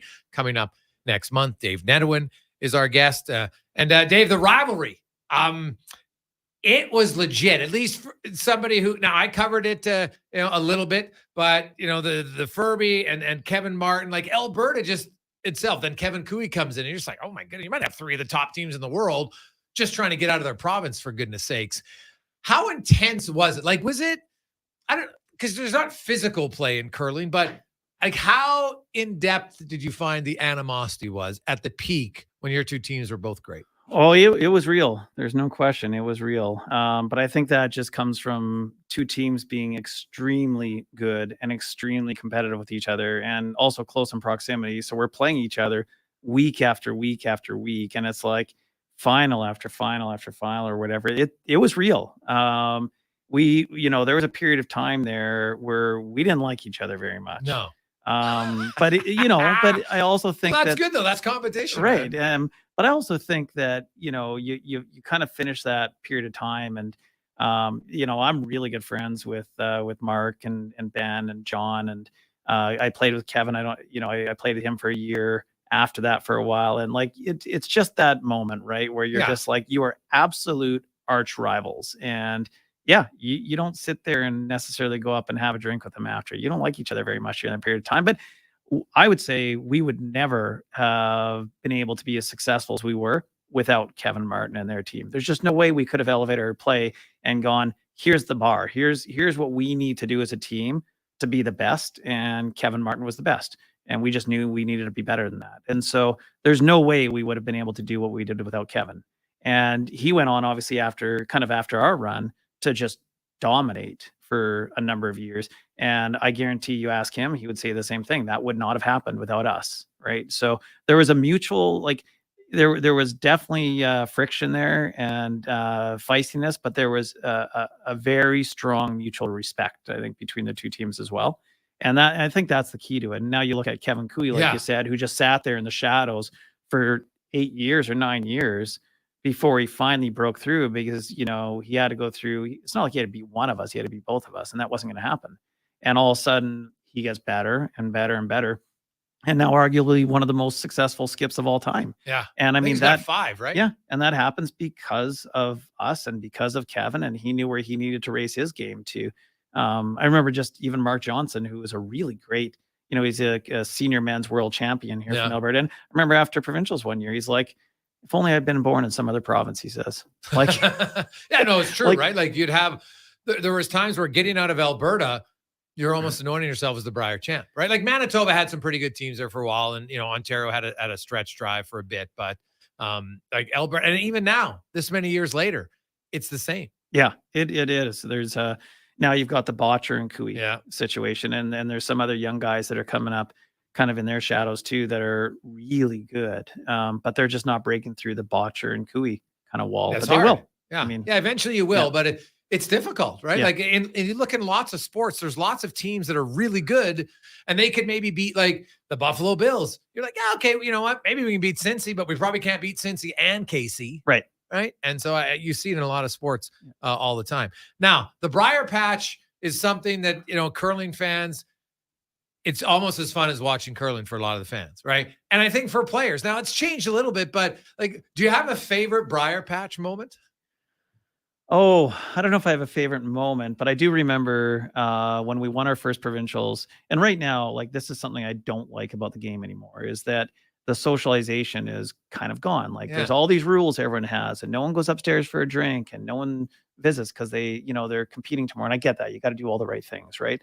But I remember our first provincial win, Randy, we're talking about, he goes, just so you know, we go to the Patch every single night. He goes, I don't care, what time we play. He goes, We go to the patch every single night. We're like, well, he goes, the fans are there, or we're playing this venue because the fans are coming to watch us. Okay. Even if we walk in and we do a circle around the patch and we wave and we leave, we go to the patch every single night. You want to have water? You have water. You want to sit down for an hour with your family? You sit down with an hour for your family. He goes, number one rule, we go to the patch every single night. And it meant a lot because we had so many people that loved, just seeing us and visiting and sitting down, but we had to be careful. I mean, you might sit there and have a beer or two, and that's okay depending on, what the situation is the next day. But my team had a very skilled way of making sure I left very early. So they'd be like, our coach Brian would be like, okay, guys, it's time to roll out. And they're all like, well, but it's only like 10 o'clock and we don't play till 2. Yeah, I know, but we're going to hit the road. And so we'd all kind of walk to the door, and, the cab is there, and I'd get in the cab, and then Brian would close the door and the cab would take off, and they'd all be standing there waving at me. And this happened all the time. They would just make sure I got sent home They first. just want to make sure that the guy throwing the 4 stones, he's good, but we can stay out late. Well, that was kind of the idea. As long as David, come on. It's okay. I knew I had to anyways, Yeah. but I do remember walking into the patch in Winnipeg, and that was at the Worlds there. And it was a gong show. Like, it was an absolute mob. I mean, 5,000 people in this building. And it took me an hour to get from the entrance to the first table because we couldn't move and everybody was just mobbing us. Right. And it was, unfortunately, that was the one time where we did have to draw the line where we couldn't go there anymore because it was just too much. Right. But there was a guy that walked up to me and he's like, hey, David, you remember me? And I'm like, I got pretty good at being like, I recognize the face, but I'm sorry. I don't recognize you. I don't remember your name. What's your name? He's, come on. And he's like going on and on about how I should remember him. Right. And then finally he's like, oh, fine. He goes, but anyway, for reference, when you were a kid, I used to pump your parents' septic tank at the lake. Yeah, because as a kid, that's what I'm going to remember. Right. That is awesome. Now, speaking of kids, your daughter Alyssa is representing Canada at the upcoming World Junior Championships. Now, they're in the Bs, actually. We'll get to that in a second. But your daughter's 16. She's quite good. You've actually played in Spiels with her in mixed. Yeah, mixed doubles is, for those who haven't seen it, it's a great event. It's a great element of the sport. So it's kind of like, rugby sevens compared to rugby. It's just it's 2 people. The team only throws 5 rocks each. There's a couple stationary stones. Game's done in an hour and a half instead of 2.5 to 3 hours. And every stone is so important. And so, for me, I love playing mixed doubles. I don't play men's anymore, but I do play mixed doubles with my daughter. We started that probably 4 years ago. So when she would have been 13, 14, and we actually won a tour event, and we lost a couple finals. We had a really good year. We beat some great teams. Did you beat your wife once? We did in the final of the Short Park event. It was funny enough because Darren Moulding needed a player. Darren Moulding, who, won the Brier with Botcher. And so Alyssa and I were playing in it, and he says to Heather, well, I need a player now. Mine can't play. Can you play? Because I used to play with Heather in mixed doubles. Actually, I got a funny story about that too. But and so she's like, okay, fine, I'll play. So anyway, it's a good field. And it just so happens myself and Alyssa make the final against Darren and Heather. It's like the strangest situation that you could imagine. Now, how was that? Had you ever competed against your wife head to head? No, I hadn't competed against her. And it came down to last shot of all things. Alyssa's throwing and has to make, a really difficult run back, take the other teams out. And she nailed it. And both teams are up and jumping up and down. Why? Because that's mom. She's like, oh, that's a great shot. Yeah, I get it. So there we are. It was a really amazing moment to be playing with Alyssa. And so we've got a couple events this year we're going to play in, and it's going to be lots of fun. Yeah. Now, what's the story with you and Heather playing mixed together? Oh, well, Heather and I played mixed, and we did really well. We played in a few events, and we played against, she actually hosted a big international event right before the Olympics would have been in 2014, I guess. Was that Russia? Yes. Yeah. Sochi. Yeah, Sochi. So there's teams from the US and Korea and Japan and Russia and Norway. And anyway, Heather and I made it to the semifinals before finally losing out. But in the quarterfinals, we played a Russian pair. And I can honestly say I've never been that close to being in a full-on fight. Like, I mean, full-on fight on the ice. What happened? It was like, it all started out with like a little bit of time clock error. It's volunteers using a time clock, and they got very upset that the time clocks weren't working properly. And I was kind of like, don't worry, no one's losing on time violation. It's just volunteers, just keep the game moving, like whatever else. And they were furious. And so the game went on, and Heather had I'm trying to think exactly what happened. The other team had made some decent shot, and they turned around and started screaming in Heather's face, like, yeah, shaking the brooms and screaming in her face. And then I ended up making a really good shot to score a bunch. And we calmly I walk by, and Heather's like, nice shot. And they just got infuriated. Why? Because we weren't celebrating like they were. And okay. They got very angry. Their coach had to come down because he was now up in Heather's face. And I'm like, oh man, I can't let this happen. So I step in between the two and being like, hey, you need to just calm down. Just about ready to get killed, because this guy was like 6'3" and just pure muscle. And I'm like, I'm about to get killed on the ice here. And their coach came down and broke us up. And he's like, I'm so sorry. I'm so sorry. We talk about their temper all the time. And anyhow, husband and wife couple, right? They were husband and wife. And no joke. So they go to the Olympics in mixed doubles, and they got the bronze. Oh, wow. Only to have it taken away because of substance abuse. Yeah, well, maybe it's a little roid rage is what you're saying. I'm not sure, but that was the craziest moment I've ever had on the ice, thinking I was about to get in a full-on fight with this guy from Russia that was about to kill me. Oh, that's unbelievable. Now, you'd mentioned so you're coaching your daughter, so you'll be going with her to the Worlds, and you guys are in the Bs though. I think a lot of people don't know, like, Canada is obviously one of the best curling nations, but now the way they have it in the World Juniors, you got to qualify and finish in the top 6 of the previous Worlds, correct? Otherwise, then you're in the Bs. So Canada didn't finish in the top 6. And I think we were talking during the break, like, maybe 9 or 10 really competitive nations. So now you're in the Bs, and you got to finish in the top 3 just to get into the A pool. Yeah. And it's a tough grind. And it's kind of like, I mean, we always think of Canada as being this dominating country in curling, but it hasn't been the case for the last number of years. I think, men are still doing reasonably well, like Goose Shoes just having great success on the international stage. But I mean, the field is getting just better and better and better, because all these other countries are devoting all their resources to one team who's a professional team, and they just, they're getting better. In Canada, we have such a wide pool of great curlers. It's hard to dedicate all your resources to just one team, right? You need to. So anyhow, it is getting tougher. And at the Worlds, you need to finish in the top 6, like you said, or 3 every year are relegated back down to the Bs, and Canada is one of those 3, along with US and I think Latvia. And so, now you're in this event where pretty much anybody can enter. So there's going to be like 28 teams or something like that, but it's going to be like some are brand new curlers. Oh, okay. Like everything from complete novice, almost curlers, countries who are trying to get an experience. What's it going to be like, through to some pretty good teams. The US team is going to be really good. I mean, Scotland and Korea were in the Bs last year, as well as Canada, and Scotland and Korea got gold and bronze at the World A's, the main World. So it's going to be kind of one of those things where we're going to have some games that we're probably going to, finish quickly. And then you have to somehow ramp it up for the games that are going to be tough. But yeah, we have to finish in the top 3. We've got a medal, and then we'll get a chance to play in the World A's again in February. Dave, thanks so much for coming in and joining us. Now, you're always welcome to stick around to co-host. That's always the option if people want to try their hand at co-hosting in the second hour. So you can make that decision during the break, but there's definitely no pressure if you want to do it. But we look forward. October what? When is the ceremony for the Sports Hall of Fame? It's October 19th. October 19th. So you're in there for a few days, I'm thinking. Yeah, there for a few days. And it's actually my daughter Alyssa's birthday, so she's quite upset at me. And but from there, I'll head down to Michigan, where my other daughter is. She's playing. She's in school there on a lacrosse scholarship, so I'll go visit her from there and then make my way back home. Nice. Well, congratulations to you and Heather. Obviously, I know Heather's still heavily involved in curling in Sherwood Park, and you, of course, coaching Alyssa and playing a little bit.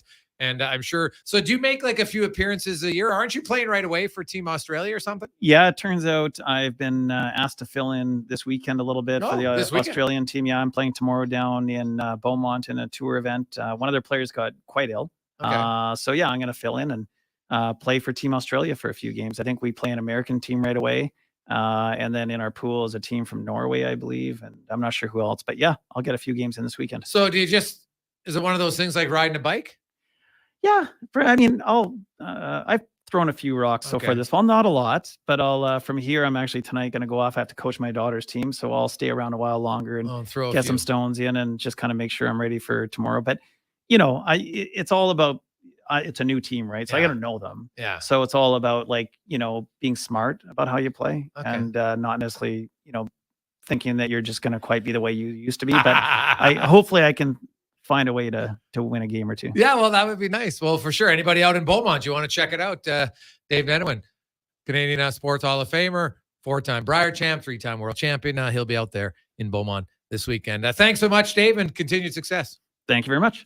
That is Dave Nedohin. Let's get to Connor Halley and a Sports Center update brought to you by Legacy Heating and Cooling, home of the no payments, no interest for 1 year on your furnace. Do not be cold this winter. Plan ahead at Legacy Heating. Here's Connor and a Sports 1440 update. It's time for a Sports 1440 update.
This has been a Sports 1440 update. PlayAlberta.ca, Alberta's only regulated gambling website, features a variety of responsible gambling tools such as a time clock, deposit limits, and more. Remember, if you gamble, use your game sense. Visit GameSenseAB.ca to find out more. McCafe now has cold brew beverages and they're smooth. Made with 100% Arabica beans, steeped cold and slow for an irresistibly smooth taste. McCafe cold brew beverages for a limited time only at participating McDonald's. The job isn't done until the last load is hauled, and having a semi-trailer out of commission is not an option. Whether replacing or adding to your convoy, Edmonton Trailer has a huge inventory of new and used semi-trailers, trusted by the gravel, logging, oil field, fluids, and freight industries. Find a trailer right for you online or at one of their 3 locations. For sales, service, parts, rental, and finance, when you're in it for the long haul, Edmonton Trailer. The Junior Prospects Hockey League is entering its 2nd season of gameplay. The JPHL now offers academic and athletic opportunities in the U14, 15, 17, and U18 age divisions. All JPHL games are broadcast online on Silent Ice TV with a showcase-style game schedule and high level of travel and accommodations for its team, staff, and players. To learn more about why the JPHL is the fastest-growing elite hockey academy stream in Western Canada, visit juniorprospectshockeyleague.com. Hey, sports fans, we've got a clear choice for you. At Crystal Glass, we provide customers with the perfect glass for any job. From home to auto and even commercial, installation or repairs, we're your team. Call 310 Glass or visit crystalglass.ca. Crystal Glass. Sports betting is now live. Alberta.ca, Alberta's only regulated gambling The Duke website. Goldsmiths All has the been revenue run- from provincial gaming programs goes back into Alberta communities like yours. When you play in Alberta, it stays in Alberta. Learn more at playalberta.ca. One call does it all. Action Electrical is proud to celebrate 50 years of providing complete electrical services and a full circle of care, including projects, Portions service, of this- tag, and energy. From humble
Portions of this hour brought to you by Leading Edge Physio. Roads can be dangerous. Accidents happen. If you are injured, Leading Edge experts work with and, more importantly, for you. You don't have to go where your insurer tells you to go. 6 locations in the Edmonton region at leadingedgephysio.com. Sports Radio is back. The Jason Gregor Show on Sports 1440. Presented by PlayAlberta.ca, Alberta's only regulated online gambling website.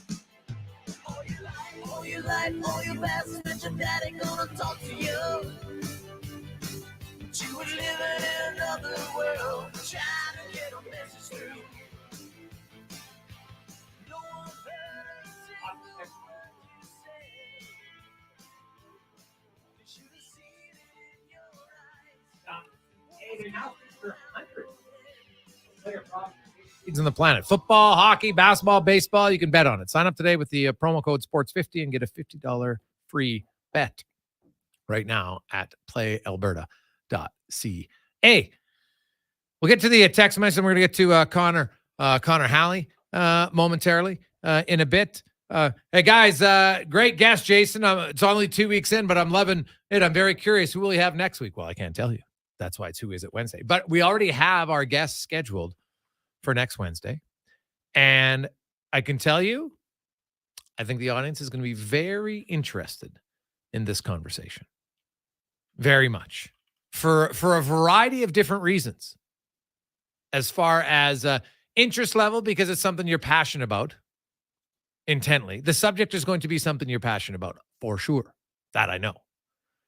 But I also think there's going to be certain talking points that will interest people for a lot of different reasons, depending on where you're at right now in life, which is great. Matt, hey, guys, great guest, Jason. Dave's a class act, great athlete. Huge congratulations to him and his teammates. Great interview. Hey, guys, you should ask Dave about Marcel's famous lift upstairs and rinks over the years, Adam and Camaros. Well, Adam, I wish I would have seen that, buddy. Next time. I have to ask. Now, the other thing we didn't talk about, but I do remember this in an interview I had with Dave many years. Like, Dave's a really good water skier, like really good water skier. So I know we had a few people wanting to, we've talked about that in the past. So we didn't want to. I do like this one. Hey, guys, I wish you would have asked him if Glenn Howard's yelling was annoying. It was pretty loud at times, right? There are certain guys have a little bit louder voice that carries. I like it. Hey, guys, love hearing how intense that rivalry was with Kevin Martin. I really respected Dave's answer as far as he made us better, and I think we made him better. And it's true. Like, when you're that talented and you're near the top of your sport, whatever it is, when you play against the best, like the Calgary Flames, they talked about it, like facing the Oilers. Yeah, it sucked for many years because they kept losing, but they improved without question, right? Just even look at the Oilers, Paul Coffey, Messier. They've all said Gretzky made them better. And, I think, you've got guys on the Edmonton Oilers and you see the intensity and the passion, the fire of a guy like Connor McDavid and Leon Draisaitl. They're going to make each other better, right? They can challenge each other. And I think they can challenge their teammates. And I think they're at the point now where you have to have some teammates who are able to challenge them. That's key. Your superstars can't be above ever having some constructive criticism. It can't happen. You have to have that. And I sense that they do, for sure. Let's get to the fantasy report brought to you by Next Gen Transportation, heavy haul transport provider, 100% locally owned and operated, proud partner of the MyShack group of companies, nextgentransportation.com. As Connor Halley, of course, host of the Fantasy Frenzy, joins us in Conman. The waiver wire has come and gone from now. Some people have their waiver wire on Wednesday. I guess lots of people have it on Tuesday. And you know what? There's always a few guys that may, depending on, especially if you're in a 10-team league. If you're in a 10-team league, they've probably got way more players available on the waiver wire for NFL. But do you see any running backs, not even on the waiver wire, but just running backs after week one, when you look at snap count and everything that you're looking at in week two? Yeah, 100%. I mean, there's a couple that certainly will benefit from injury. The first one I'll mention is Joshua Kelly with the LA Chargers. Austin Eckler didn't appear at practice today. And even though he did, Kelly still had a handful of carries and rushed for 91 yards and a touchdown. I know if you look at their offensive coordinator, Kellen Moore, last year. He was at the Dallas Cowboys for the last couple of years. Yep. And Tony Pollard, Ezekiel Elliott, they were splitting time in the backfield. So he wants to have 2 running backs. I think Joshua Kelly's going to get his chances. Plus, he is pretty good out of the backfield as a receiver. So Josh Kelly with the Chargers, you factor in what he did, plus the opportunities that might come with Austin Eckler and that ankle injury. I think he's someone you might want to look at. Another one with the New England Patriots, and he didn't have the greatest week 1. So maybe he's available. I think some people might look at keeping him on the bench, but Ramondre Stevenson going up against the Miami Dolphins. That run defense last week was atrocious. Bill Belichick is a great coach. We know he's going to target that. So I think if you have Stevenson, I think he's a must start this week for the New England Patriots. A guy who might be worth a look, and he was a backup to Bijan Robinson at Texas, Roschon Johnson. I think he's someone with the Chicago Bears right now that if you can grab him off the waiver wire, I don't know when, but I think he's going to open up some eyes at some point here. So that's a future one. That's the future one. Yeah. I mean, there's Ramondre Stevenson, who's probably already on your team. Maybe you're hesitant. Josh Kelly, who might be out there, who could be a great start this week. And then looking into the future, Johnson, I think might be someone. I'm in a 12-team league, and actually someone did grab him. So it's a pretty deep league, but I think if you're in a 10-team league, he should be out there still. Now, there is injuries in Baltimore. But I noticed you're like, don't believe the hype as far as it creating opportunity. Why not? Well, I mean, for Baltimore, I think, it does create opportunity, and there is some hype. It's kind of an interesting one there.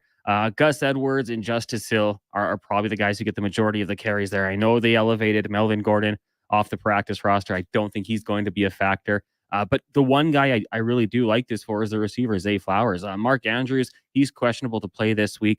Flowers was fantastic in week 1, and I've seen some people that have him on their bench. I think you got to throw him in there. Make sure you get him that start. Some people throw him in the flex spot, but he was targeted 10 times last week. He had 9 receptions for 78 yards. I think he's going to be a big piece in that offense. For sure, there's going to be games where he goes a little quiet because he is a rookie, and there's going to be those games. But I think for the majority of the season, he's going to be great. And then even looking at some of the other receivers with the Baltimore Ravens, Odell Beckham, Rashad Bateman, without Andrews there, it could open up for those 2 as well. J.K. Dobbins, we know he's out for the remainder of the season with the injury. So I'm curious to see what happens with the Ravens if they still go heavy on that run attack.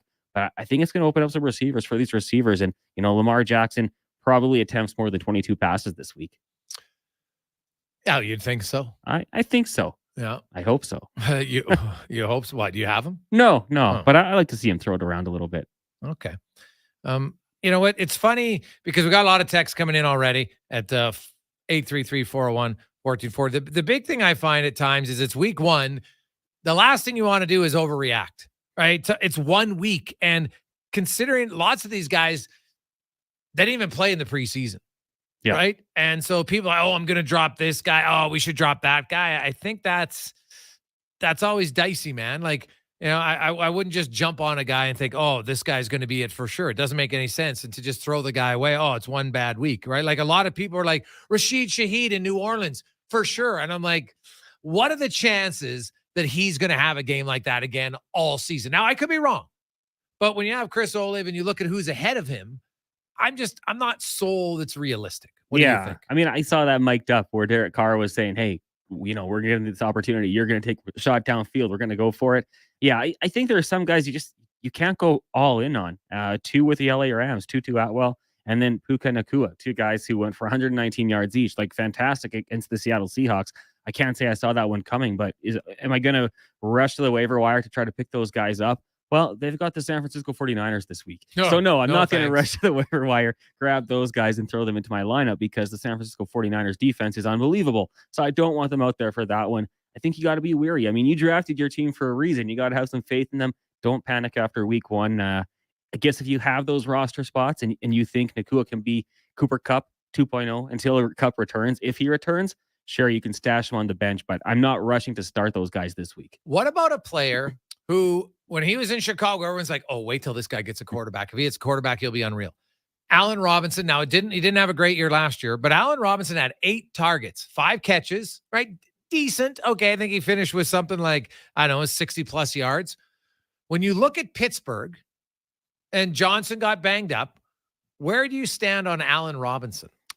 I mean, he's always been that guy who's had a lot of hype around him. And you're right, like going back to Chicago, going back to the Jacksonville Jaguars, it was if this guy ever gets a quarterback, watch out. I don't think Kenny Pickett is that guy right now. He could develop into it for sure. But when it comes to the Deontay Johnson injury, I think he certainly is a guy that if you're in a pickle, you need someone, a third receiver, a second receiver, maybe a flex, he could work out okay. They do have George Pickens, who makes some of the most amazing catches you'll see, but he hasn't really done it on a consistent basis. He was targeted quite a bit last week as well, 7 targets for him. But I think Allen Robinson, if he's available on the waiver wire, which I think he would be, not too many leagues were drafting him, I think he'd be a good guy you can kind of plug and play there for now. And who knows, maybe he takes off. Maybe he and Pickett get that connection. Yeah, no, that's fair. I totally get it. Hey, guys, just have to say, 1440 has been making every show awesome with all the great guests and questions. Thanks. Keep it up from the Stair Farmer. Well, I was confident we could build a strong lineup of hosts and co-hosts and weekly guests. And, it's been a week. It started. I think it's only going to get better. I see the improvement. I hear the improvement in the comfort level. A lot of guys and gals working together for the first time. And so the chemistry has been, I think, even better than I expected for some of the shows, which is awesome to see. That was the Fantasy Report brought to you by NextGenTransportation.com. Hey, Gregor, I read your article on Oilers Nation. I'm curious what your thoughts are about Bourgault. When do you think, if ever, he would have a chance to make this team? That one comes in from Steve. Yeah, well, the article, if anybody wants to read it, it's up at OilersNation.com. We're just talking about, times have changed in Edmonton. Because for the longest time, basically it was, if you're a young player, you're getting a chance. You're almost being gifted a chance. Like think about how many times they would have 5 rookies playing 50-plus games. 5. Now, no surprise, and the team was terrible. But, there was 3 most years.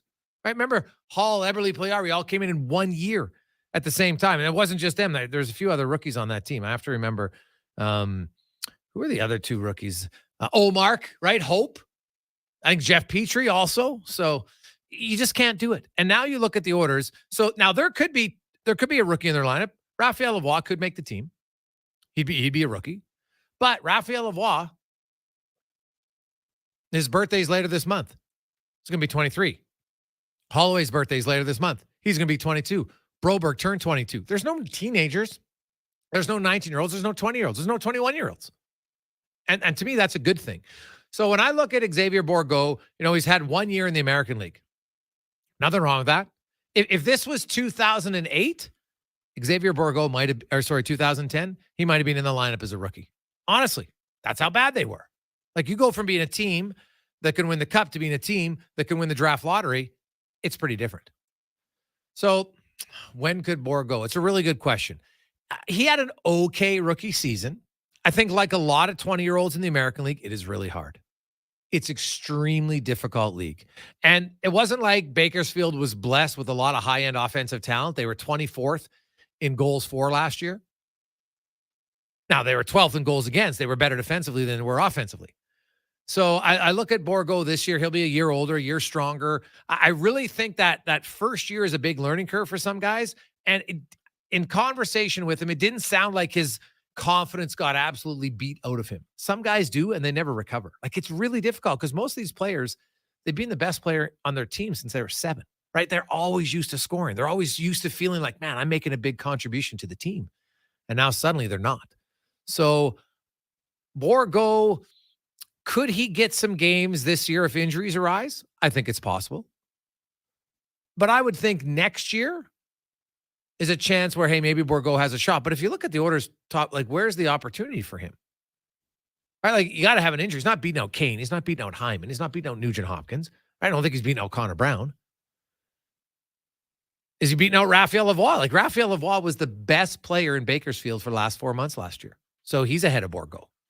And he's not even a regular yet. So, yeah, it's going to be difficult. It'll be a few years, but that's kind of how it is in a good organization. There's very few players that just get to come out of junior and jump right in to a good team. You would have to make a crazy good late pick. Hey, Gregor, what are your thoughts on Tyler Wright and missing on Wyatt Johnson? Seems like a terrible pick from Dan. Well, Dan, here's the thing. It's a good question, Dan. So I would like to address it. So let's go back to the draft year. Do you know how many games Wyatt Johnson played that season? 7. He was on the 4th line at the U18s. He played 7 games. Now, Dallas had a pick in the first round. They traded down 8 spots. So if they were really high on him, you're not moving back 8 spots and thinking that 8 other teams are going to take the guy that you were that high on, right? So even they weren't that high on him to trade down. So they traded down. But it's 7 games. I can't. When you look at those COVID years, man, like good on Dallas for getting him. I give him props. Like that works out to be a really good pick. But there's a little bit of luck. And that's okay. There's always going to be luck involved. But I can't sit here and say, oh, Tyler Wright, I can't believe he didn't take Wyatt Johnson, who had played a grand total of 7 games. Right? 22 other teams didn't take him either. So 21, I guess. So I think it's a little short-sighted. And to be honest, I think it's kind of a cheap shot to suggest that, oh, Tyler Wright, he missed on that one, so he's gone. What if Xavier Bourgault, who's, by the way, he's right on the right development curve where he should be. Just because he's not Wyatt Johnson just yet doesn't mean that he's a bust. All right, it doesn't at all. What if he has a breakout year? And what if in 3 years, this guy scored 20 goals? Because I can't say for certain if he will or he won't. And I don't think anyone can. Right? Too often you get wrapped up in, well, it's a sprint. And drafting isn't a sprint. Right? Like, look at all the other guys. Matt Coronado, Isaac Rosen, Sebastian Cossa, Brennan Othman, Zachary Bolduc, Chaz Lucius, Fedor Svechkov, Fabian Lysell, Bourgault, Wyatt Johnson. Like, Wyatt Johnson is really the outlier right now out of the guys who weren't top 10 picks.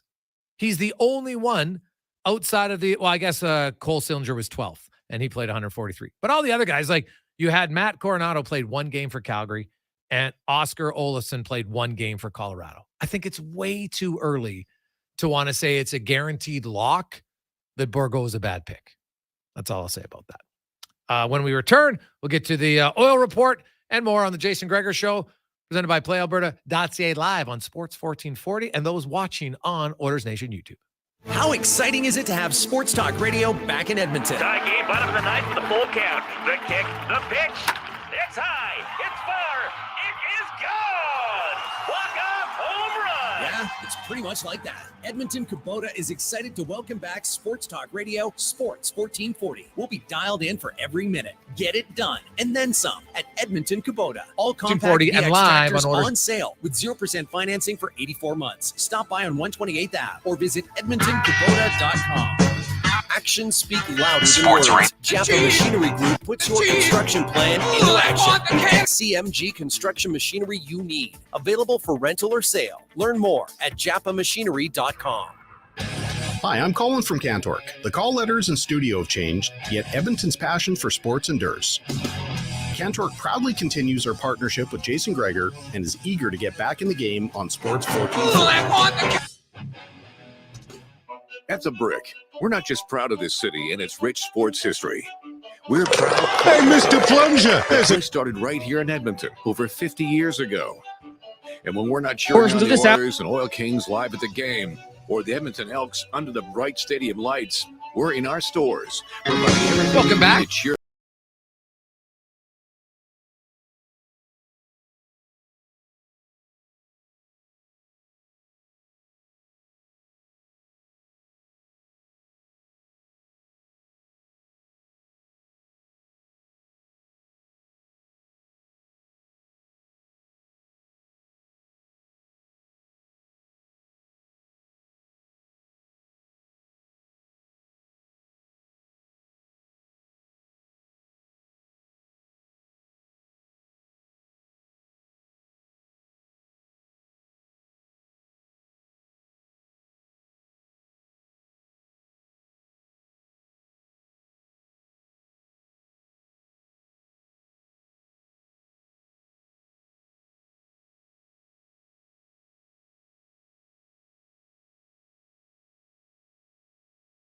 RV.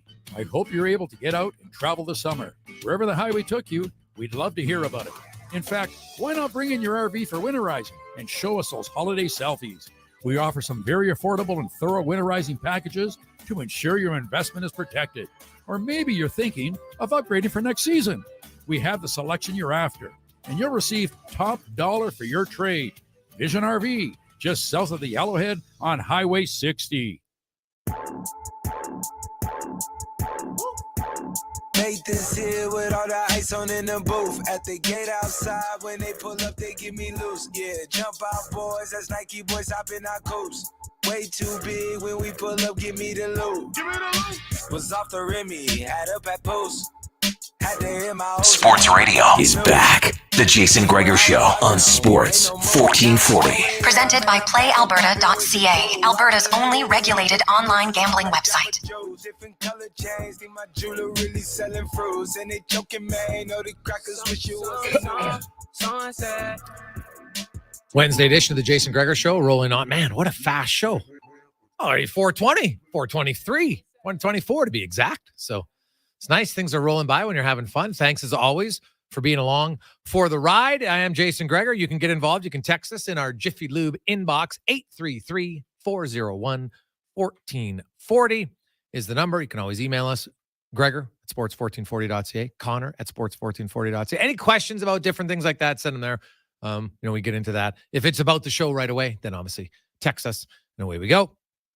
We're going to get to the oil report now, brought to you by Volvo of Edmonton, where right now you can finance a new demo or a certified previously owned vehicle, Volvo, for only 1.49%. It's a great deal on an absolutely stellar vehicle. And oh, by the way, the new E60 is in the all-electric, and man, it looks sharp. Check it out at volvoedmonton.com. A gentleman, I hear he's on a retreat. So I don't know if that means he's wearing a robe and he's going to the sauna. I'm not sure, but Tyler Yaremchuk from Oilers Nation joins us now. Ty, how you doing? I am doing good. I am at a little corporate retreat just outside of Hinton at the Overlander Lodge, getting ready for a big year for the Nation Network, Griggs. Have you guys done those trust exercises where you have to stand backwards to someone and then just fall back and see if they catch you? Nothing that intense, but there were some stories that brought bag milk to tears. So there you go. Oh, wow. Very, very intense, very emotional. Speaking of tears, obviously, I look at the Oilers Young Guns roster, and there's actually only 8 draft picks on the roster. There's one trade, there's one free agent signing, and then there's lots of camp invites. Like Xavier Bourgault, I think, is out of all the young guns, he's the one who might get into the most preseason games. Max Warner would be the other one after that. I talked to Savoy and Tulio. Those are guys that are looking to build off of what they did last year and learning in the American League as 20-year-olds. But it's such a different kind of approach for the Young Guns tournament for the Oilers. They used to be like the marquee team. Everyone would go watch because they always had top picks, in some cases 2 or 3. And now it's there, and it's an opportunity for some of your draft picks maybe to showcase themselves. But there's not a lot of excitement amongst most Oiler fans because they know none of these guys are going to be on the roster this year. Yeah, I think it's interesting because you're right. Comparing it to 10 years ago, it's totally different. But I do think there are some interesting candidates to potentially be important depth pieces. Like you talked about Maximus Warner there. Like that's a guy who, if he pans out, he slots right into an area of need for them. And maybe he's not that far away. So I think he's a really, really intriguing option. And the other one is Tulio. I mean, I read kind of the stuff that goes up at Oilers Nation. I'm not a huge prospect guy, but when I read about Warner and Tulio, it's 2 guys who very much feel like they could be diamonds in the rough for this organization. So I'm excited to see, preseason games, maybe what those 2 guys can do.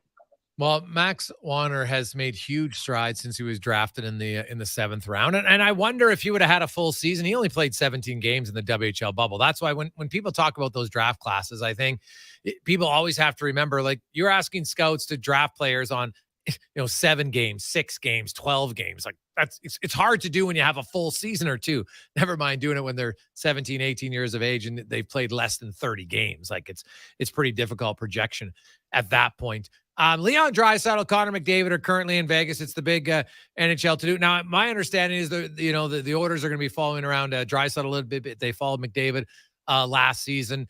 Is it too easy to just assume that they're finishing first and second in scoring? Like, or are they just that dominant that it would be a stunner if someone else beat one of them to finish in the top 2?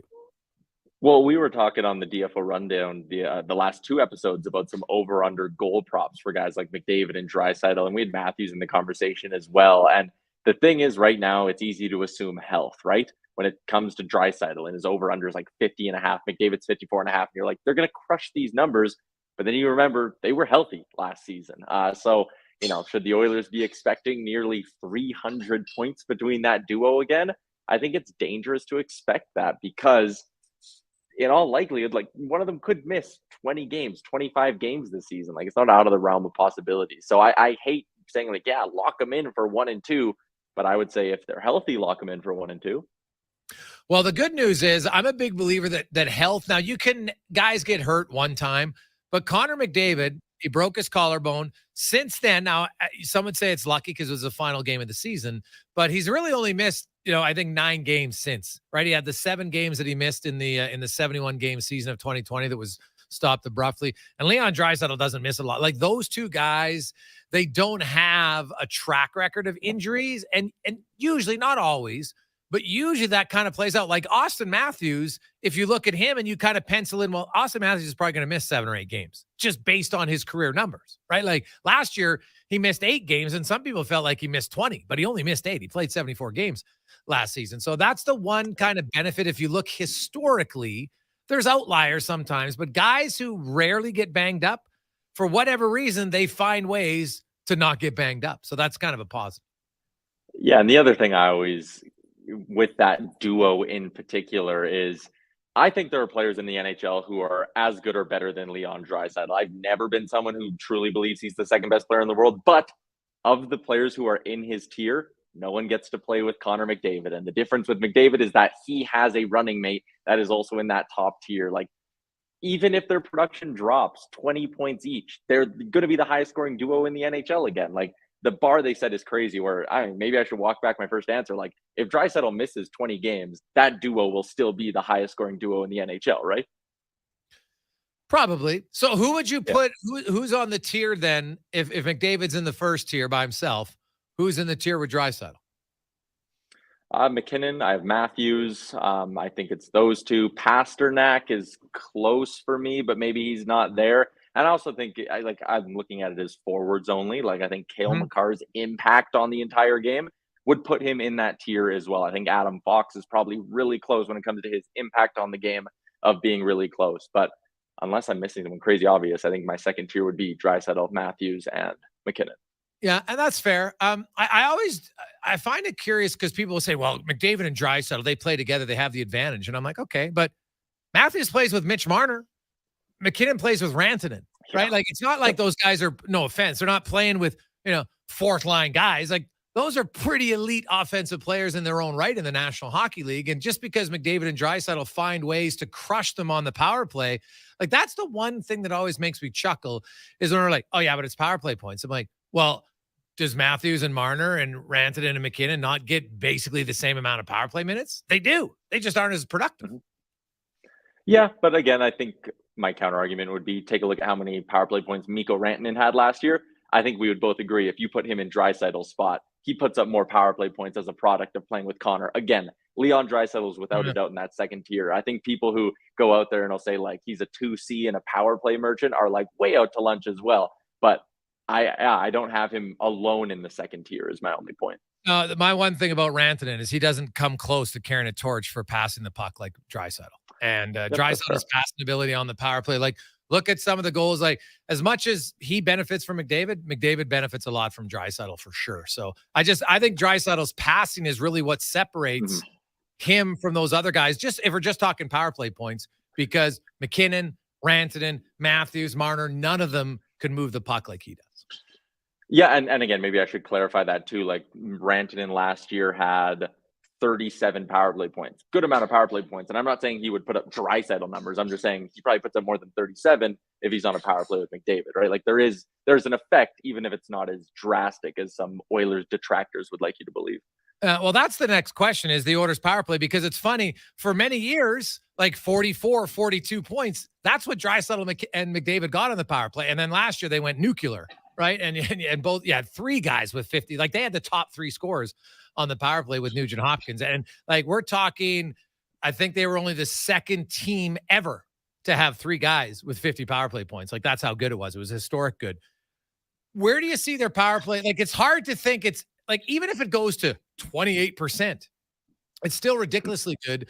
Do you have a number on how, like, what percentage point you're expecting their power play to come in at? And have you seen any odds on what the Oilers' power play, like, is there an over-under for them to be 28%? I would love for a sports book to do it. Maybe you can call up Play Alberta and get it done. But I think, honestly, there's no reason to believe their power play can't be just as good as last year. And I have a piece coming up. It might be dropping tomorrow or Friday about the Oilers power play. It'll be up at Oilers Nation if anyone wants to read it. And I just looked into the goals for per 60 when they had Barry. It was 15.45 goals for per 60 on the power play with Barry. Bouchard's was 12.25 on the year as a whole. But when you actually go and just look at when Bouchard got the main power or the number 1 power play minutes from the Ekholm trade on, it was actually 16.79. So it was a full 1.34 goals per 60 better with Bouchard down the stretch there than it was with Barry at the beginning of the year. So, and also Evan Bouchard's a developing player. There's reason to believe he'll use his shot better. He'll hit the net more. He'll become more useful. So again, historic power play last year, but all the pieces are coming back. Why can't it do the same thing? Again, if Bouchard takes a step forward, maybe it can be better. Possibly. I look, there's so much of the power play for me. It's 97 and 29, and then Nugent Hopkins is the third most important thing. And if they're healthy, I agree with you wholeheartedly that there's a chance. I'm not discounting Bouchard whatsoever, but even if we go from 15 to 16, if it's per 60, right? Like, what do they get in a season? Do they get about 250 power play minutes, give or take? So even if it's 1 per 60, like, that's only 4 goals, unless my math is incorrect. Like, it's good, but it's like 15 or 16, like, it's so ridiculously dominant. I'm just, if those 3 forwards are in the lineup the majority of the time, I see no reason why their power play is below 28%. And that's ridiculously high to say because no one else was there. You know what I mean? Like, 28 seems low when they're 32, but that's still ridiculously high to me to be 28%. The other thing that was really impressive about their run last season is it wasn't like they just randomly had 1 month that was like 65%. Like, if you go, I don't have it in front of me, but if you break it down month by month, the only month it wasn't elite was November, I think. Every other month was like 29 to 35%. Like, it was crazy consistent. So here's my last one for you.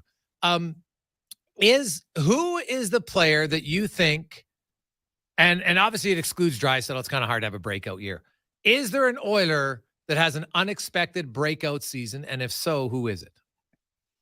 An unexpected breakout season. I think there's a few candidates for this. And again, a breakout is entirely dependent on the player and their ceiling. But if Ryan McLeod stays healthy and takes a bit of a step forward, I always look at him as a guy who needs to shoot the puck more. Like, you watch the games, Greg. How many times does he do that thing where he slips past the defenseman on the wall, uses his speed well, and then he gets into the bottom of the circle and he does the thing where he cuts around the back of the net and you're like, dude, just shoot, just put it on net. You never know what'll happen. I think about that goal he scored against Colorado in the playoffs 2 runs ago, where it was like top of the circles. He just let go of a wrister and it went in. And it's like, do that more and you might score 22 goals this year. So I think Ryan McLeod would be a really good answer. And also, you've been around the sport long enough.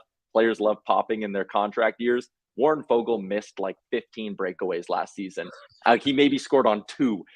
If he scores on 40% of his breakaways this year, he's scoring 20 in a contract year. And that just feels like a very predictable thing would be for him to have like a mega contract year.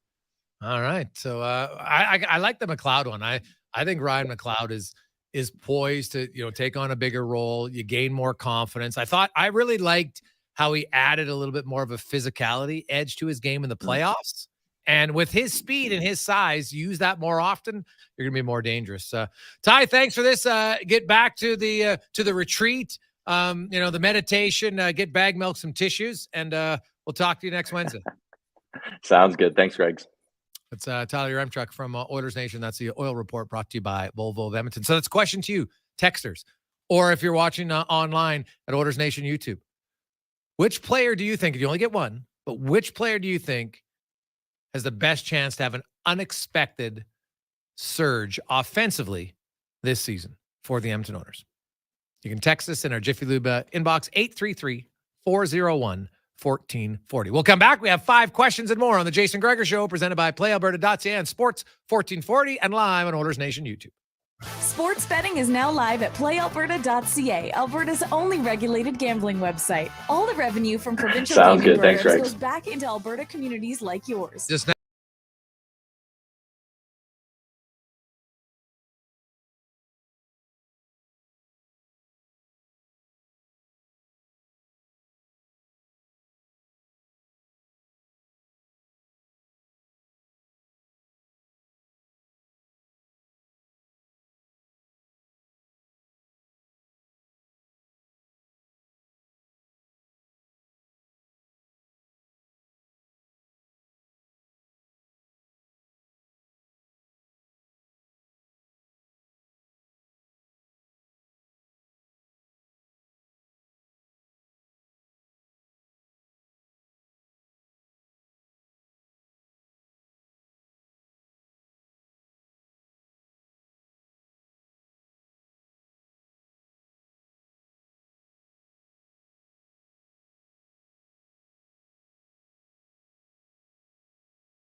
Portions of this hour brought to you by Papa John's. Try their new butter chicken pizza made with velvety, tangy, sweet sauce topped with juicy grilled chicken, green peppers, and onions.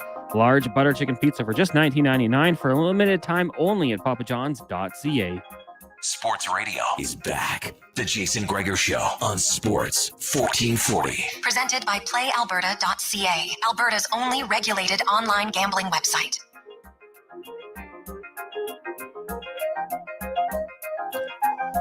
Jason Gregor, Connor Halley with you on a lovely Wednesday afternoon.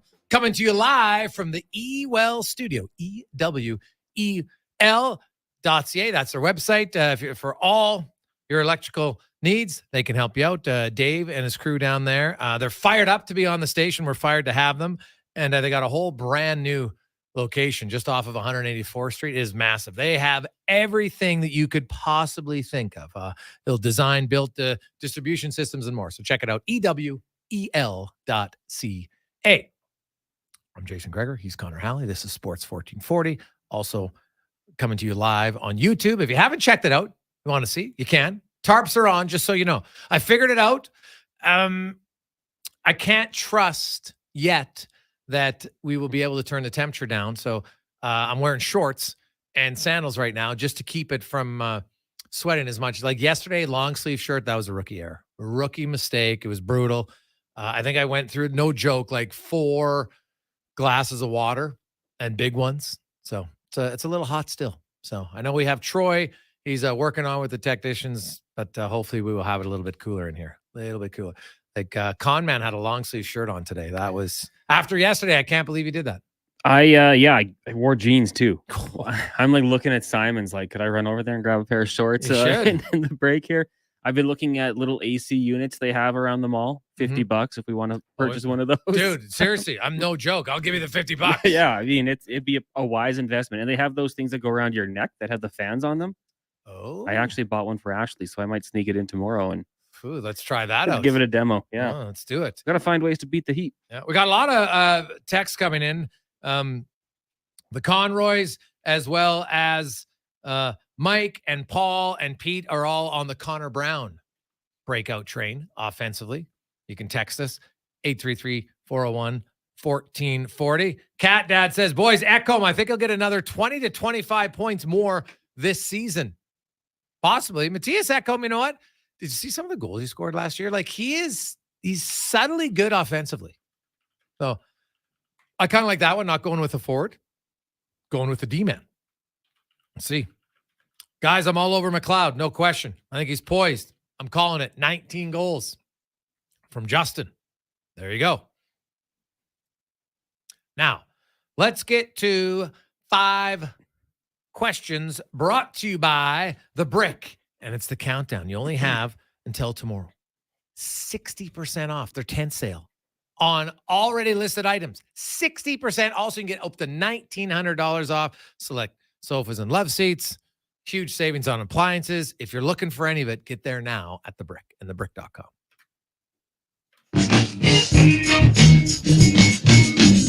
It's time for 5 questions on the Jason Gregor Show. All right, Gregor, we know that the Young Stars Classic that's going in a couple days in Penticton, the roster was released. When you look at that roster, who are a couple players, maybe it's just one that you'll be focusing on the most? It's a good question. Well, to me, Max Wayner's the guy, without question, on the back. Like the improvement I've seen from him and just like his skating, he can really move. And he's got a wide track, really powerful skater. Now he's 20 years of age. He's going to go up play against men, and it's going to be a big jump for him. So at this camp or this tournament, I guess we call it, I would expect him to be one of the standout guys. Yeah, a couple guys for me. I'll go to the forwards here. I think Carter Savoy, a guy who got to the Bakersfield last year. Want to see what he can do going back once again. Had 8 goals. And then Tyler Tulio, 5th round pick back in 2020, 13 goals, 26 points in 63 games with the Condors last season. Those are a couple guys I'll be looking forward to seeing for sure. Keeping an eye out on. Question number 2. We'll be talking a little Flames coming up in the 5 o'clock hour. What do you expect from the team down south this upcoming season?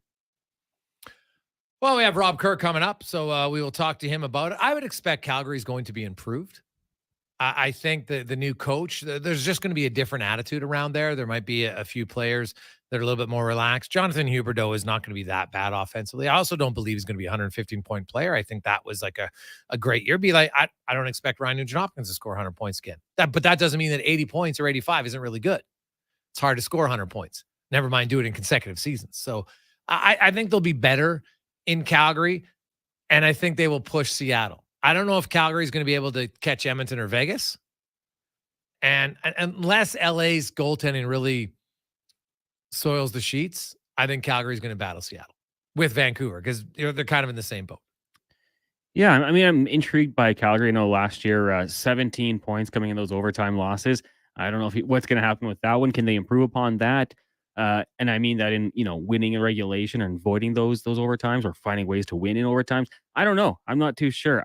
I don't have the most optimism for them. They could prove me wrong, I'm sure. But I kind of think it's going to be a similar outcome to what we saw last year with the Golden Knights, Oilers, Kings, and Kraken finishing ahead of the Flames. But we'll find out. They've proved me wrong before. Question number 3. Speaking to the media today, Blackhawks defenseman Seth Jones said he would like to be the next captain of the team. What do you think the chances are that would happen? Oh, yeah, pretty strong. And what other candidates do they have? None. Taylor Hall, I guess, right? It's going to be one of those two. He's been there longer. Hall's just, come in now. He's got a year left on his deal. So Seth Jones is signed long-term in Chicago. Now, obviously the organization would know what's his leadership skills behind closed doors and stuff, but I can understand why. To me, it would be an absolute bad decision to give it to Connor Bedard right away. I don't think your young star always has to be the captain. I really don't.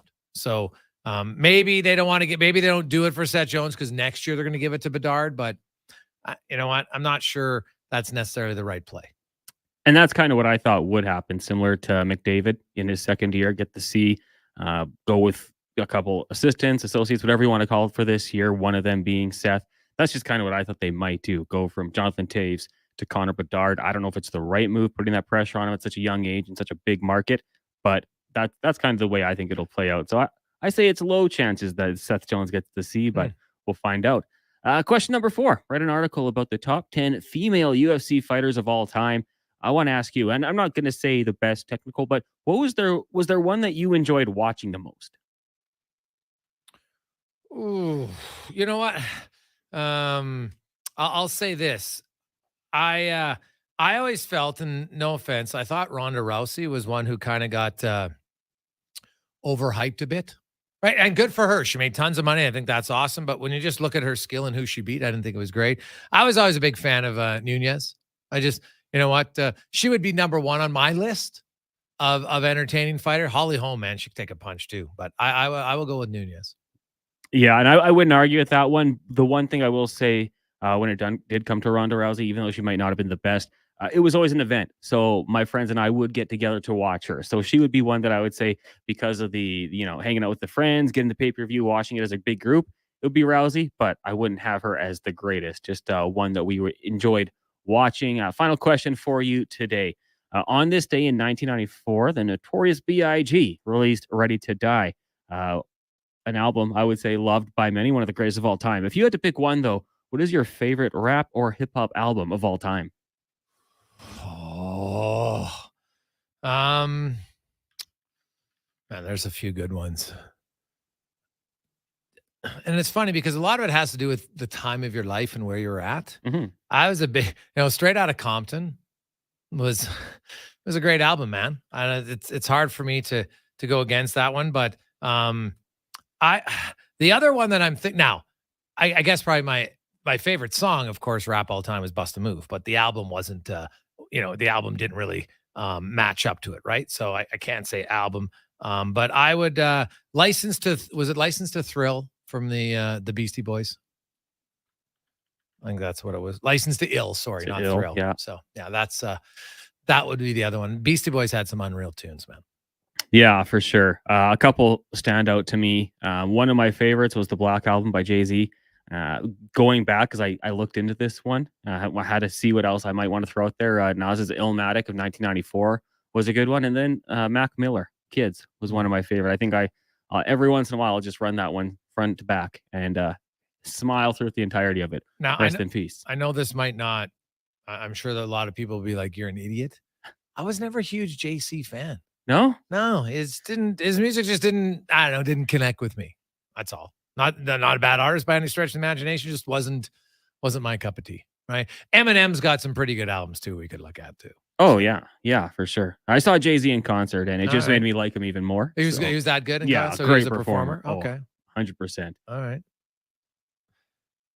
Hey guys, Cons, now is this true from Clay? 1996 is today, anniversary of Tupac passing away? Yeah. Wow. Clay, I did not know that. Thanks for that. You watch those movies and the documentaries on that whole East Coast, West Coast, man, that was crazy when you think about it. You're rappers and now you're suddenly going to be like gangsters killing each other because you're on a different coast. It's just a different world, man. It's a kid from New Threat that's hard to relate to that. Yeah. I've watched a lot of documentaries on those. Some people say conspiracy theory. The guys who pulled the trigger should have been found, but yeah, that is it was wild back then. I didn't really understand it either. I mean, when it happened, I think I was 9 years old when Tupac died, so I didn't really understand exactly what the big deal was. Russ in the Burn is going with Chronic 2001. Can't go wrong with that one. He says, "Hey boys, Ice Cube, War and Peace, all the way." Hey guys, Snoop Dogg's Doggy Style was amazing from Jason. Yeah, the Snoop Dogg, he's just such a unique personality, right? His voice, but just like his actions, you see him when he's doing voiceovers on National Geographic. Gosh, it's funny. But just like his whole how he moves around sometimes, right? Like he's just kind of a funny looking dude. And I don't mean that derogatory. He was just, he like obviously, the reefers and smoking a lot of weed and all that stuff, right? He plays it up, which is really good. I'm not saying he didn't do it, but he was just he was able to kind of be in that arena, but he never came across as the guy who was like thug life. Does that make any sense? Well, I mean, I believe he did have murder charges against him. Did he? Yeah. I missed that. But he might have had it, but he never came across that way, right? Like some of them present themselves as really machismo and you got to be super tough. He never really did that. Now, obviously if he had murder charges against him. Let me confirm that just to make sure. He was charged with first-degree murder. And but he was not convicted, but still. Yeah, and the shooting of Philip Wolderium. What? But he when is did a that guy. happen? This was 93. Oh, okay. A long time ago. Okay. Yeah, a young man. But he does seem like a guy you could drop him in almost any situation and he would just fit in. Like he had the cooking show with Martha Stewart. Oh, geez. And then he did Olympic coverage with Kevin Hart. Like a guy I saw that. He's versatile. Hey guys, 50 Cent, Get Rich or Die Trying. Also, Tupac's greatest hits from Ramon. Yeah, well, anybody, if they put their greatest hits on an album, that's kind of cheating, right? It is great. I agree with you. But when you're able to take like 2 of your best songs or 3 from 6 or 7 different albums, well, yeah, you're probably going to have a really good album. So Now, the thing about, I'm not saying that Snoop Dogg was innocent. I'm just saying he never publicly, that wasn't his, like, I'm a super tough guy, right? I'm not saying that he didn't live that lifestyle. He just didn't portray it publicly a lot. I remember an interview once, I think he was in a gang or something. So, you probably have to be, I guess. But do you know what I mean? Cause like he didn't, and maybe it's more so he's been able to change it. Maybe the young Snoop, but I'm not remembering young Snoop as much as I'm remembering the last 20 years of Snoop, which is totally fair. So, and that's probably maturity, right? All you got to do is read any books on psychology and the young male testosterone at 20. Think about all the dumb. Now, obviously their levels of decisions are a little bit maybe worse if you're talking shooting people. But when you think about guys how many people did you know that are now 40 or even 35? But when they were 20, they were a train wreck, right? There's the one, maybe they're fighting all the time. They're just making crazy decisions. And eventually you're like, well, maybe we need to slow it down a little bit here. Right? That does happen. So, and maybe that's what I'm remembering more for Snoop. So that's totally fair. Hey guys, does Offspring count? What about Smash from Hobbs? No. Different genre, right? I would say. Yeah. I don't know what genre Offspring falls into. Alternative, punk, whatever. Maybe I guess we go punk. Like maybe we'll get to that one day. Hey guys, wasn't Snoop Dogg in jail with Martha Stewart from Elvis? You know what's funny, dude? I'm probably the worst guy to ask when it comes to like Martha Stewart. Everybody I know, she went to jail. They talked about it on the roasts and everything like that. It was pretty public. I'm assuming Snoop Dogg's probably spent at least a night in jail, making a judge call there. But I don't recall if, like, obviously it would have been in a different jail than Martha Stewart, but I don't recall if he was in. I'm not saying he was or he wasn't. It wasn't as big of a story when Martha Stewart went to jail. Yeah, well, they had their TV show, Martha and Snoop's Potluck Dinner Party. Great name. And he was in and out of prison in high school. I heard he sold like Cameron Diaz weed back in the day. I remember that. Yeah, Cameron Diaz talked about it on one of those interviews in England. Yeah, so that interesting connection there. Yeah, he's matured immensely in his life. And like, when was the last time he's had any sort of trouble that you can see on his record? Looks like it's been a while. Like before the 2000s? Yeah, I mean, he was banned apparently from entering Australia back in 2007, but I think that was more regarding his history. Okay. 2006, members of his entourage were arrested after being turned away from British Airways. That's the entourage. 1993. Okay. So it's been a while. 97. We'll say 97. Okay. Yeah. So what's that? 26 years? It's been a while. Doesn't erase what you've done. No question about it. But you serve your time. You move on. I think if like the Snoop Dogg you see now is obviously very different than the Snoop Dogg of the late 80s, early 90s. I think we'd all agree with that. Yeah. So. And just to be fair, if you go to his Wikipedia page, there is some criminal stuff. There's also lots of charities. So he's mature. Oh, well, that's good. Gentleman who we'll find out. Has he ever been to jail? Someone say he should have been in jail for some of the things he wrote. But Mark Spector will join us after Connor Halley. Sports 1440 update brought to you by Edmonton Kubota. Just like us, they're super excited and pumped to have Sports Talk back on 1440. They're so excited that right now, 0% financing for 84 months on all compact BXB tractors. Shop online at edmontonkubota.com or in store on 156th Street. It's time for a Sports 1440 update. Big game in Toronto tonight as the Blue Jays look to avoid dropping 3 straight to the Texas Rangers. The Jays currently sitting in a tie with Seattle for the final wild card spot. Rangers have a game up on both teams. First pitch set for just after 5 o'clock. That's about 7 minutes. Actually, speaking of those Mariners, they were victorious. Another up on the Jays. They beat the Angels 3-2. Elsewhere, Giants got past the Guardians 6-5 in extras. Cubbies fall to the Rockies 7-3, and the Rays get by the Twins 5-4. Right now, Orioles and Cardinals currently scoreless. Reds lead the Tigers 2-0 in the top of the second. In the first, the Braves up on the Phillies 2-0. And the Pirates, great start for them. They lead 4-1 over the Nationals. That's only in the bottom of the first. Later tonight, Mets host the Diamondbacks. The Athletics take on the Astros. Brewers host the Marlins. And the Padres, once again in Los Angeles, taking on the Dodgers. In the NHL, the New Jersey Devils have signed goaltender Keith Kincaid to a 1-year, 2-way contract. The 34-year-old played in 2 NHL games last season, 1 for the Bruins and 1 for the Colorado Avalanche. And the WNBA playoffs get going tonight at 6 o'clock. Minnesota takes on Connecticut. Then at 8 is powerhouse Las Vegas taking on the Chicago Sky. Coming up in hour 4 of the Jason Gregor Show, we'll be joined by Sportsnet's Mark Spector as well as Rob Kerr. This has been a Sports 1440 update. At The Brick, we're not just proud of this city and its rich sports history. We're proud partners of it. The Brick started right here in Edmonton over 50 years ago. And when we're not cheering on the Oilers and Oil Kings live at the game,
We are already 3 hours through.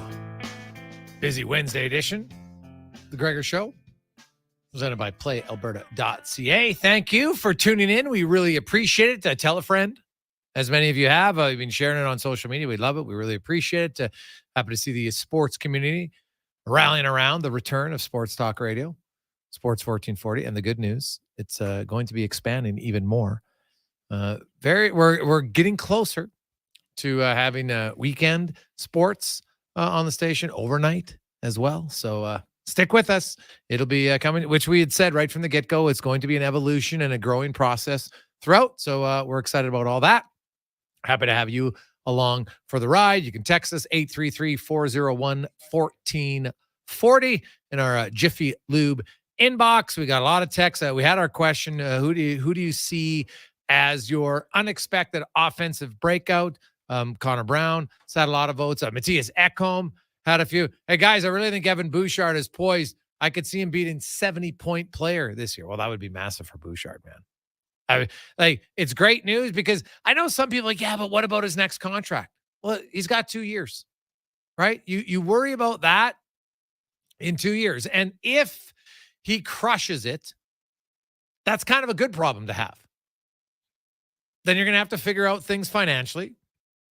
And if you look at it, keep in mind, now I have to look at, doesn't Matthias Ekholm does he have 3 years left on his deal? I have to look. I know it's 2. He might have a 3. I haven't, let's double check on Ekholm's contract. Ekholm has 3 years left. So, they're the 1 year, because then $6 million comes off your books. And by that time, Ekholm's, going to be 36 years of age. He's not going to be getting a big ticket. Right. So, you look at other guys that, now, obviously, Draisaitl's getting a raise. He has 2 years left, but I would guess he'll sign a contract extension next summer. I wouldn't be surprised by that at all. But the Oilers' core is intact. And that's really what you want. You figure out ways to move the other pieces around, and you keep your core intact. Hey, guys, I'm going Jack Campbell. Unexpected breakout year. I know it's not offense, but I think Jack Campbell will be a .912 save percentage. For Mike, Mike, the Oilers will be doing cartwheels if he's a .912. Nothing wrong with that. And heck, if he's .905 with offense up, you don't need .915 is unreal for the most part. I know everybody looks at Boston and them, and they were a pretty big outlier for how good their goaltending was this past season. Let's get to the Spec Report, brought to you by GS Construction. Hey, they just want to apologize. I know you might be sitting downtown right now. Maybe you're on the Yellowhead, you're on Stony Plain Road.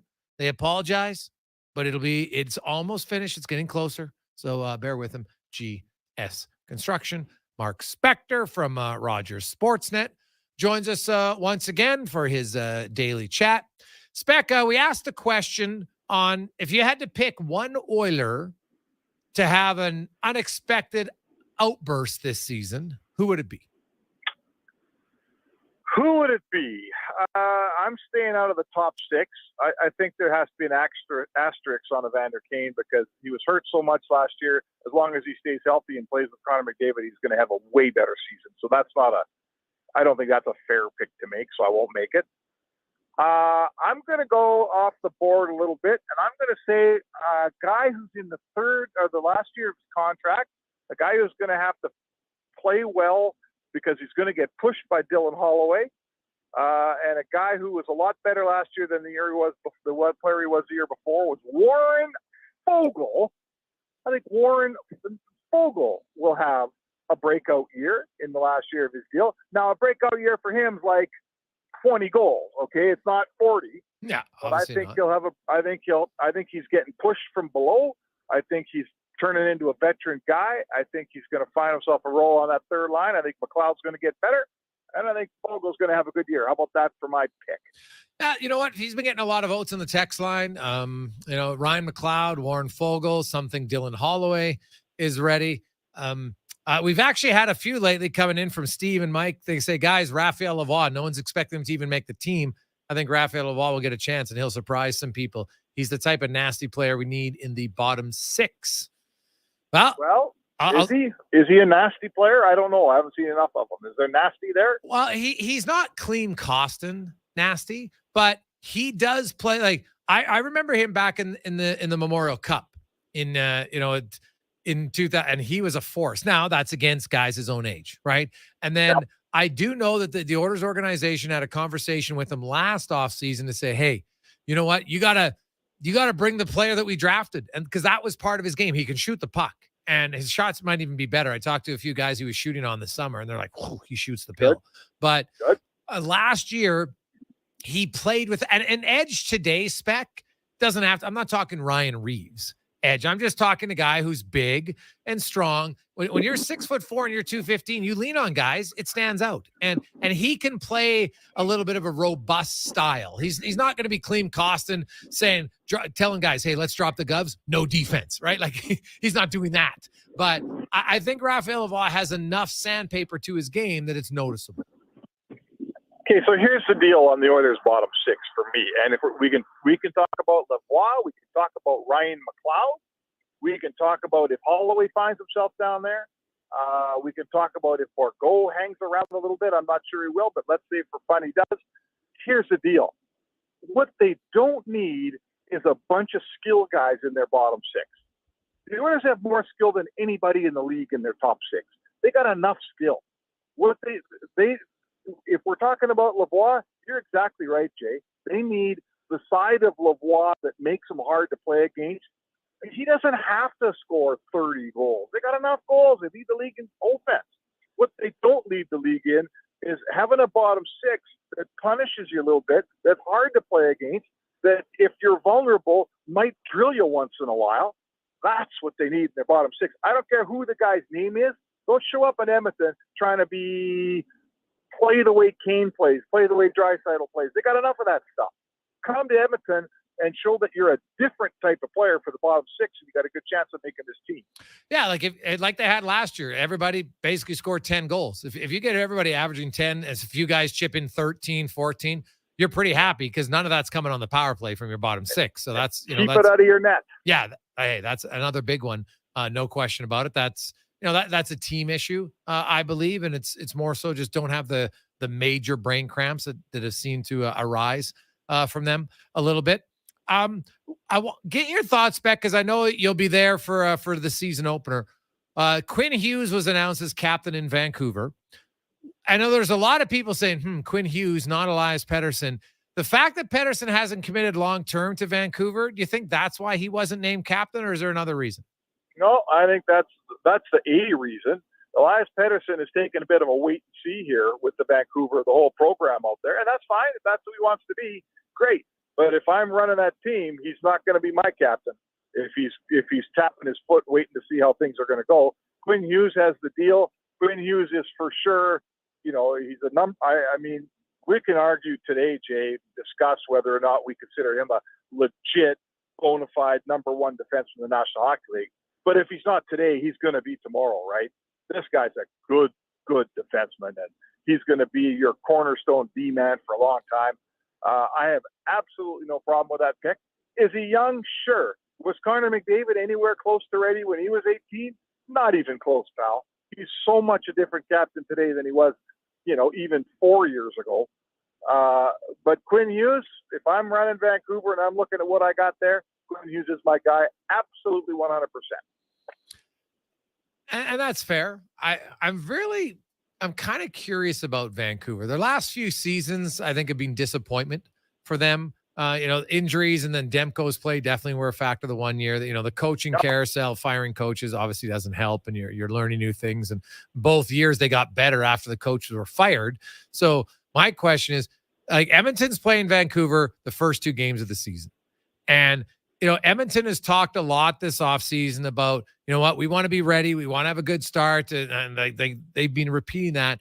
Vancouver hasn't had good starts the last 2 years, and they played catch up and they couldn't catch up. There's an opportunity. I know it's only 2 games, but it's early in the season. Man, there's a real opportunity for the Oilers to put a little seed of doubt early in the Vancouver Canucks and just say, hey, boys, you got a ways to go to challenge the top 2 teams in the division. Oh, for sure. And I mean, I guess I'll look at it from the Vancouver perspective. There's an opportunity. If I can get 3 points against the Oilers in the first 2 games, there's an opportunity to really start my season off with a bang. And I just beat a top team at least once If you ask Rick Tocchet, Jay, you want to play your first 2 games of the year against the Oilers, he'd say no chance. But that's what the schedule maker did to him, so they're going to have to figure out a way. Honestly, if I'm Vancouver and if I split that series, I'm pretty happy. You're right. Starts have been an issue for Vancouver the last few years. And that town, man, it's a crazy hockey town, like crazy in terms of erratic and doesn't make sense a lot of the time. I don't want to be wearing a Canucks jersey if I'm 0-2 coming out of the gates in that town. That would not be a pretty sight. Mark Spector joins us on Sports 1440. I'm Jason Gregor. Spec, as we get closer, the Young Stars tournament, people are obviously still excited about it. It doesn't have the massive stars. Calgary didn't have a super high pick, neither did Vancouver. They don't have those type of players. I still think there's lots to be made from it, but I think here for most Oilers fans, they're looking forward to the start of training camp and the regular season.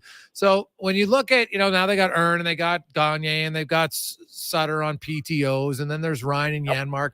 What do you think it would take for Ryan or Janmark to possibly not be here to start the season? Like, is that even, or is that just like a non-starter? Do you think both those guys are cemented in, if they're healthy, to the starting roster for the Oilers? Well, Ryan is for sure, in my opinion. Ryan is for sure. They just signed it to a 2-year deal. He does so many things. You know how there's always players, Jay, that we can't quite figure out. Let's say Klim Kostin. Woodcroft didn't love Klim Kostin, and it showed, right? Every third or fourth game, Klim Kostin's barely playing last year. And all of us in the press box going, man, I love this player. Why isn't he playing? Well, after a while, you figure it out. Something's going on there. The coach doesn't love him. Puljujarvi was that guy before that, for sure. And it's not a personality thing. It's not that he didn't like the guy, but there was things in his play that he didn't like. Well, Ryan's the opposite of that. Every coach loves a Derek Ryan. You can play him 7 minutes. You can play him 14 minutes. You can play him. You can slip him up a little higher. You can slip him down lower. If you take him off the ice and put someone on his place, he doesn't cry and moan. So to me, Ryan is on this team every day, all day. Janmark, the only way he goes through what he went through last year, and I doubt it happens now, because that was a slap on the face for him last year to send him to Baco. The only way it happens is if Lavoie and Holloway are both so unbelievably good that you just have no choice and you got to move some money. That's the only way. If those 2 rookies are just absolutely fantastic, if it's a tie, one of those guys is going down ahead of Janmark, in my opinion. All right. Well, Spec, good luck taking the dock out tonight. Pace yourself. Yeah, taking the dock out, sun shining out here, cold beer in the fridge for when we're done. I'm kind of looking forward to it, Jay. All right. Well, don't be a watcher, be a participant. You got it, brother. There you go. That's Mark Spector from Sportsnet. The Spec Report brought to you by GS Construction. When we return, we will go to Calgary, talk about the Flames, but also a very unique opportunity for you to get a pretty cool collector's item. It's coming up next on the Jason Gregor Show, presented by PlayAlberta.ca, live on Sports 1440 and on Oilers Nation YouTube. PlayAlberta.ca, Alberta's only regulated gambling website, features a variety of responsible gambling tools such as a time clock, deposit limits, and more. Remember, if you gamble, Spec, use we your asked the GameSense. question Visit on if you had to pick GameSense.ca one to find out Oiler more. Silent to Ice have Sports an and Entertainment unexpected is an innovative market leader outburst across this Western season, Canada who would with it be? sports and entertainment properties, including the Who would Alberta it Junior be? Hockey League, Spruce Grove I'm Saints, staying out the of the Junior top Cross six.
Come on.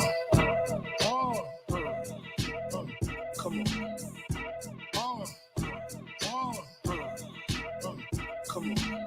Hot, sicker than your average. Hop a twist cabbage off instinct. Niggas don't think shit stink. Pink gators by Detroit players. Tim's for my hooligans in Brooklyn. That's dead right. If the head right, Biggie there every night. Papa been smooth since days of under rules. Never lose, never choose to. Bruise, cruise, who? Do something to us. Talk, go through us. Girls want to us. Wanna do us? Yeah, wanna do us? Yeah, Papa and Pump. Close like Starsky and Hutch. Stick to clutch. Yeah, I squeeze 3 at your cherry M3. Bang every MC easily. Recently, frontin' ain't saying. Welcome back. Jason Gregor Show, presented by PlayAlberta.ca on Sports 1440. Text line still humming. 833-401-1440. Man, you guys might have to ask a few more rap questions. People are fired up about their favorite rap album of all time. I like that. So it's good. A lot of Snoop Dogg fans. So a lot of Tupac, Eminem, little NWA, Beasties. It's nice. It's good. And happy to have a con man now with the expanded music library, able to kick it into gear. So that is great.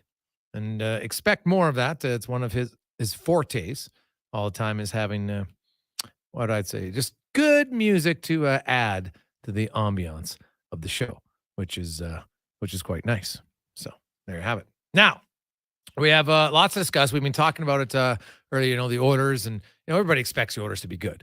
But one of their biggest rivals, what's going to happen with them? So let's get into it as we get to our NHL report, brought to you by Action Electrical, family-run business started by Don. They are now celebrating 50 years. That's amazing. 50 years. You're looking for great deals, great company, great service. ActionElectrical.net. As we are welcome to the show from Just a Game on Flames Nation, Rob Kerr joins us. Robbie, how you doing? I'm great. How are you? I'm enjoying watching the mall behind you. Oh yeah, but people are loving they like to see the mall walkers behind at times. So yep, I believe it. And did you want to know my favorite rap album? Oh yeah, what is it? I don't have one. Yeah, I did. Yeah, I didn't. No, for some reason, you didn't come across as a big rap guy. No. I got a Kendrick Lamar story, but I won't bore you with it. Okay, nice.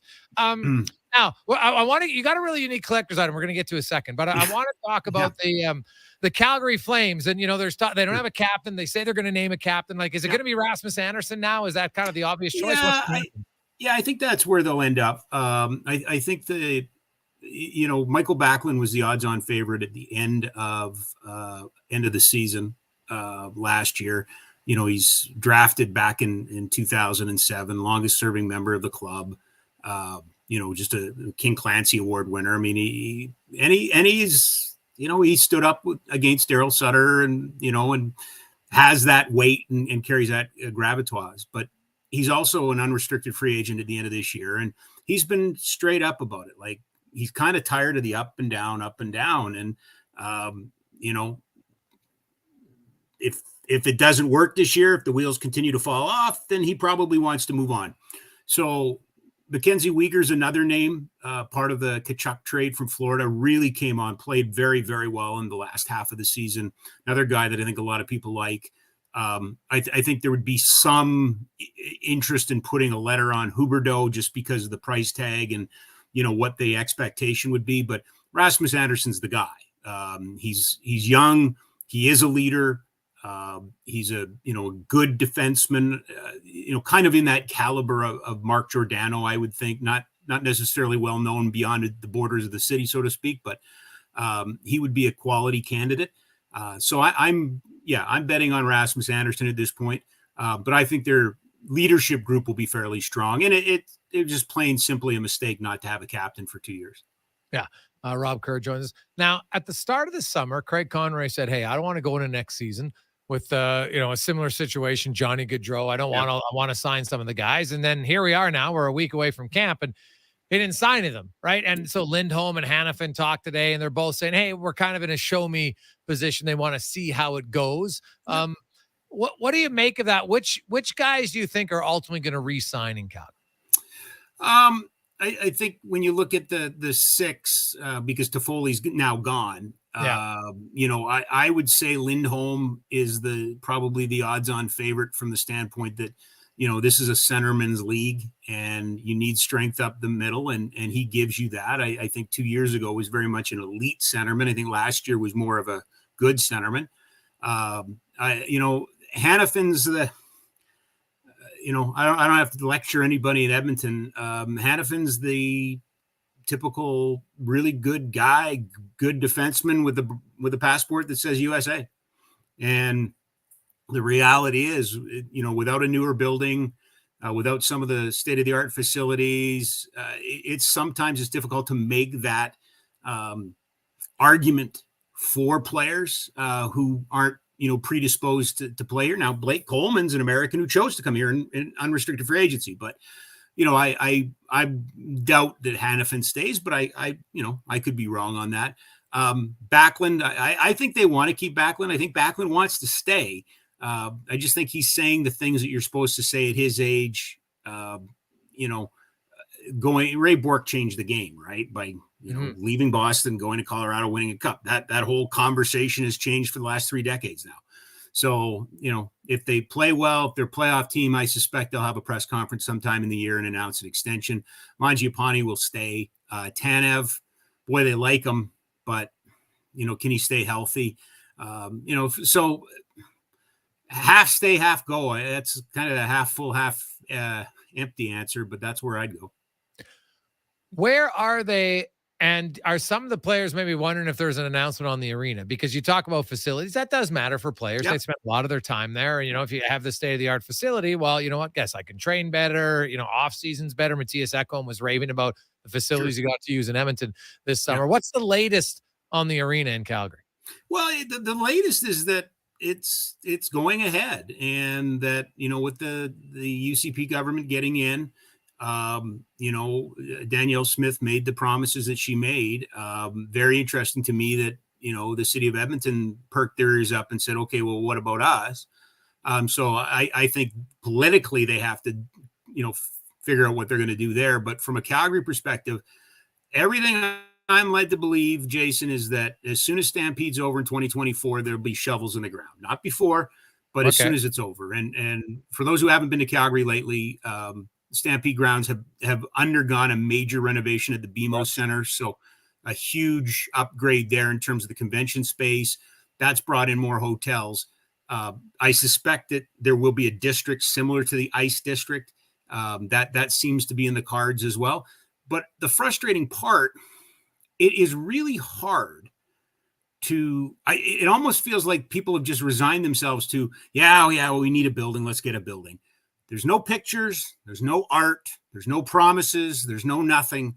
And I got to tell you, I have lived this drama now for almost 15, 16 years here about a new building. And the only building that we ever saw was Calgary Next. And that program, we were told right away, was, those are just rough drafts. Don't get caught up in them. You got to sell people on a dream. You got to sell them on something. And that to me has been a little bit difficult here, is that it's almost just wearing people out now at this point, rather than getting them on side. And, technology being the way it is, and things like AI and artificial realities and things, there's lots of reasons that we should be excited and could be excited about new technology. But, it just feels like it just is dragged out. There's no joy in Mudville over this, right? Nobody's going, yay, new building. We all go, yeah, let's get let's get the thing built. How about that? No, I get it. They're kind of tired of hearing about it. It makes total sense. As Rob Kerr joins us down from Calgary. The Flames, a week away from the season, just like the Edmonton Oilers. Obviously, the Flames and the Oilers will have the Young Guns tournament getting going this weekend as well, back in Penticton, which should be a lot of fun for those young players and for scouts and everybody else. Can I ask a question? Yeah. Are we excited about the Heritage Classic? You know what? Well, there's been a little disappointment because there's no alumni game. I think fans. That's what I wanted to talk to you about, Jason, because, funny enough, it was 20 years ago, the first Heritage Classic, where somebody went in and interviewed Jason Shamira about me not being at it and sent me the audio of that. I can't remember who that was. But like I'm always a big proponent of outdoor games. I think they're great. Yeah. But they need to be celebrations, and they need to be, and this one, and I know what it sounds like, and please don't understand this is not intended to be a shot, but it feels like they're checking a box for McDavid, that he got to play an outdoor game at home. Check. The U of A and U of C should play. The Oil Kings and the Hitmen should play. And that's fine if they want to play it afterwards. I get the ice thing. But, man, I think they're missing a huge opportunity in just making it a big festival. And we need that. We need to sell the game up here. And that was disappointing for me. And not that it's in Edmonton. It'll be sold out. That part I'm not worried about. But it just feels like it's a one-off, let's get it done sort of thing. It's disappointing to me. Well, I can tell you the Oilers weren't happy about it. The Oilers alumni, they pushed hard for this. It's an NHL decision to 100%. Yeah, yes. and I agree with you. I think like the NHL, like they haven't even released the jerseys for goodness sakes, man. Like that's like marketing 101. Get it into people's eyes as quick as you can, and you know that fans of both teams are gonna be like, oh, I love this new jersey. It's a very unique jersey. I want to go out and buy it. And here we are. It's September 12th now, and it's October 29th. It's basically 6 weeks. Yeah. And there hasn't been much. And I think it's a league ran thing. And that's what I've learned for sure. a lot about this. And it's, and that's what's unique about it, because 20 years ago, the Oilers ran everything. The league didn't really initially want to help. That's right. They didn't want it. Right. Yep. And so now they want it, but you're like, hey man, like I agree with you. Of course, people are going to buy tickets. That's a no-brainer. They're going to go. Yep. That's going to be fine. The weather's like, I'll bet my house that it's going to be better than it was 20 years ago. But sure. I agree with you. There's got to be a little bit more excitement built around it.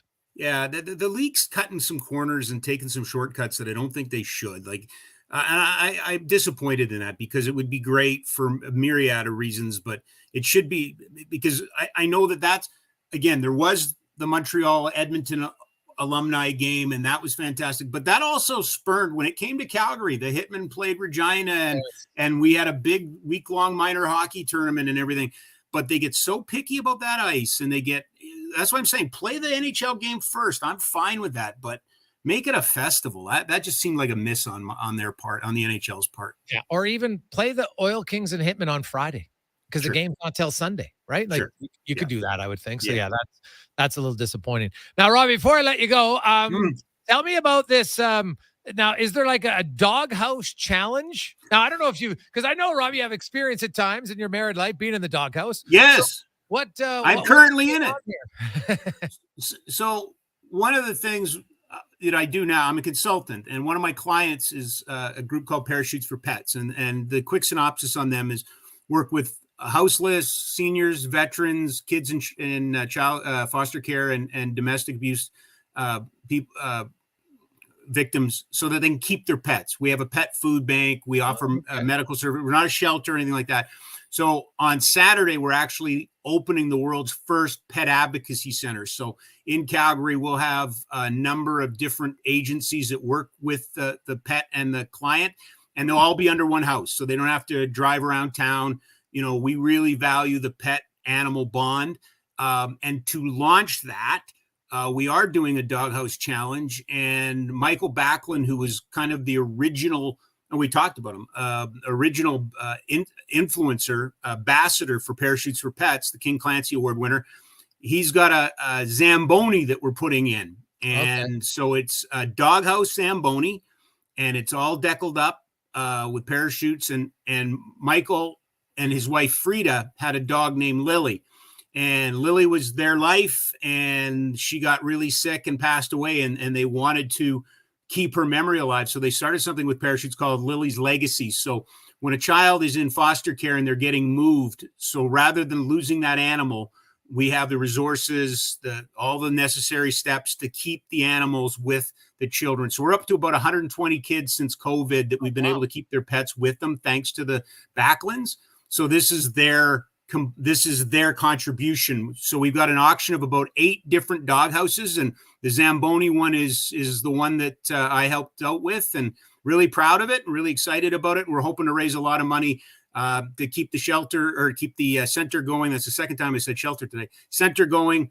We're going to have social workers there. It's really going to be a community hub. And I'm hoping at one point we'll be able to talk about it, Jason, on this show about bringing one to Edmonton, because I think everybody needs one. I think every center needs a pet advocacy center. Oh, I think it's fantastic. Now, is there a website where people can bid on this? Yeah, it's Elevate Auctions is the website, but just go to Parachutes for Pets. That's our website, and I'm just pulling it up here. Where is it here? Just go to parachutesforpets.ca, I believe. Perfect. And then, they can, parachutesforpets.com, not .ca. Yes.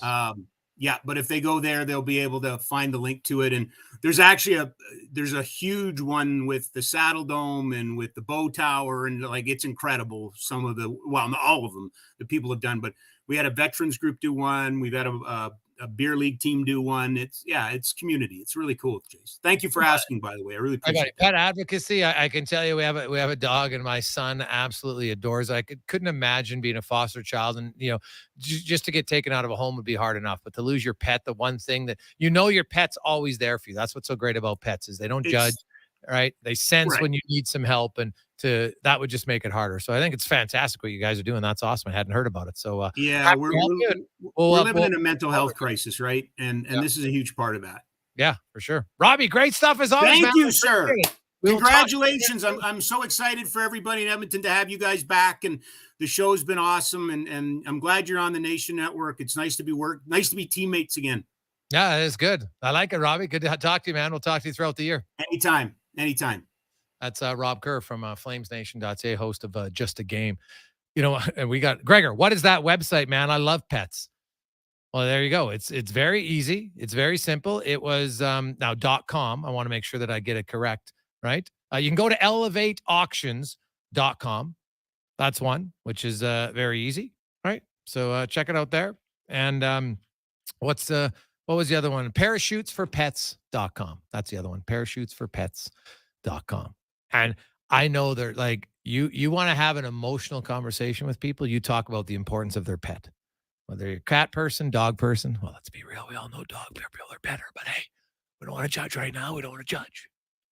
But no, in all seriousness, could you imagine that? Like, I would think it would be difficult enough being in foster home and then having to leave and go somewhere else where you don't really know, and then to lose your pet at the same time. That'd be awful. So I love that idea. I think it's fantastic. 5:40, we will come back, wrap things up on a very, very busy Wednesday edition of the Jason Gregor Show, presented by PlayAlberta.ca. You can get involved. You can text us 833-401-1440 in our Jiffy Lube inbox.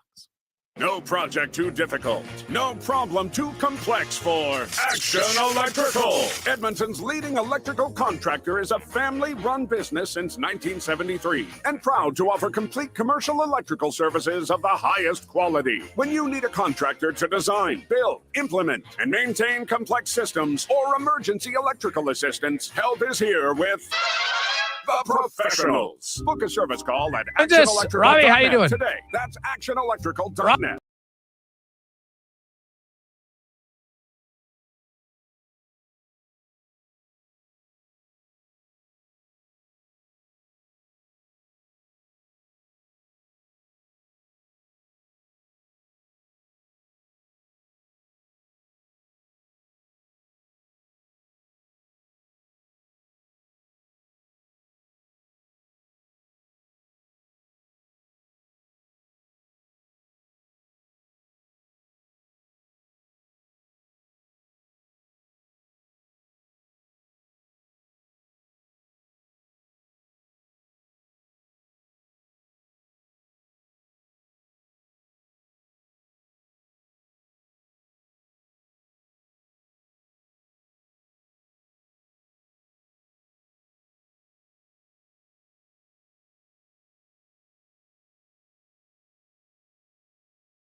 I got you.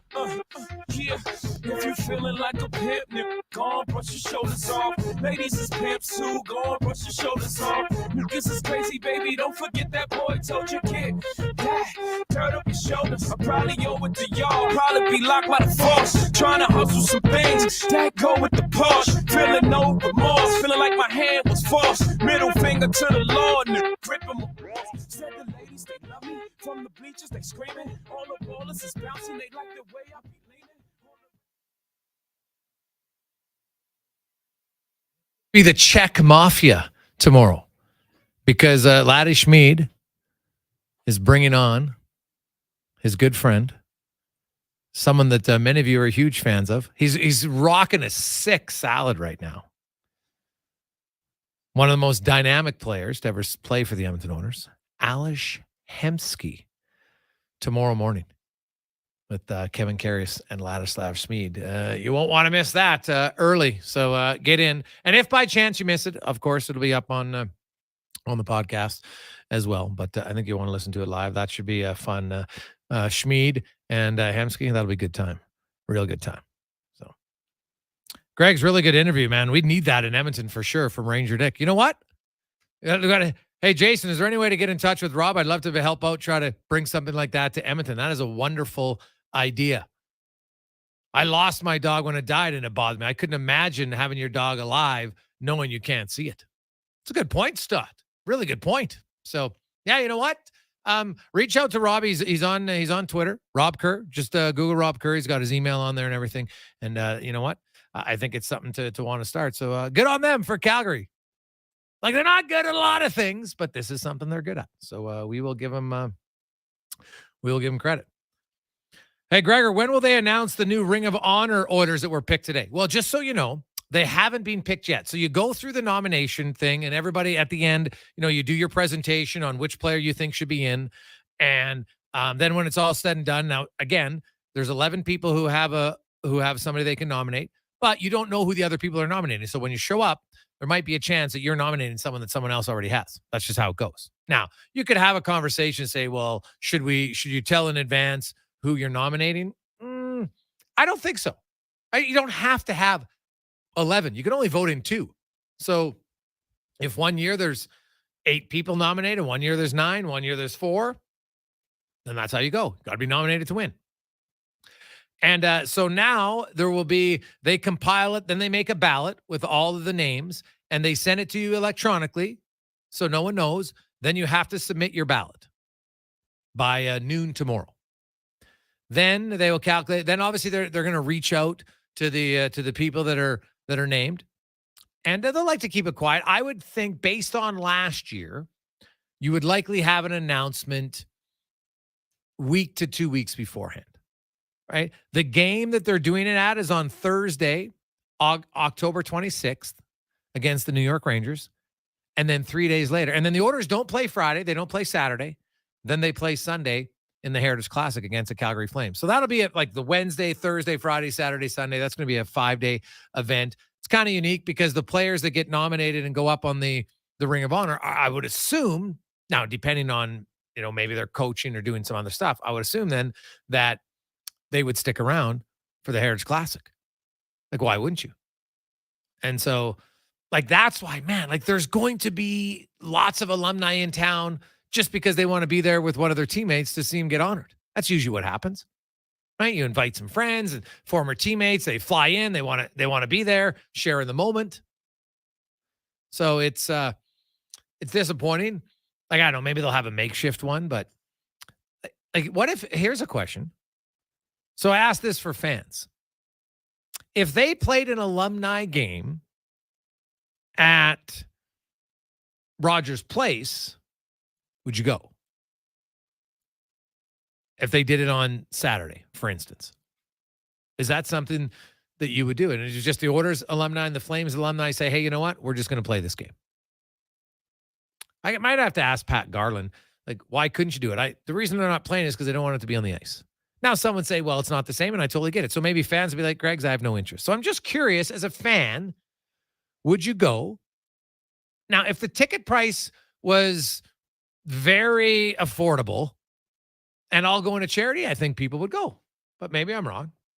Right? So we'll see.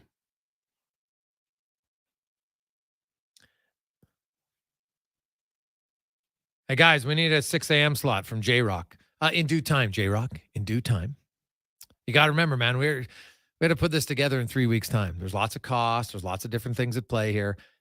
So, in due time, we'll see how things go. There's obviously a built-in plan for the future that could have that. The first step will be, and hopefully by the end of the month, October 1st-ish, you're going to have sports from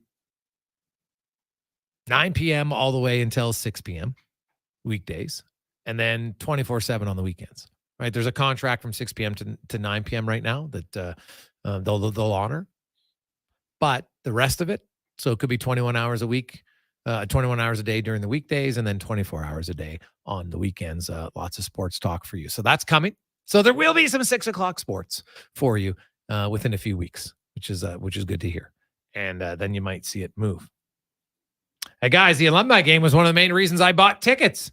I'm thinking about selling them now that there's no alumni. I'm not there for a concert. I'm there to watch the Oilers. I love young and old play hockey. That one comes from Lance. Guys, I'd be all for an alumni game wherever, even if it was a Doug Waite-led Oilers squad against a Ginn-led Flames one. Well, that's what I think it would be if we're being honest. Like, it's not going to be the 80s Oilers.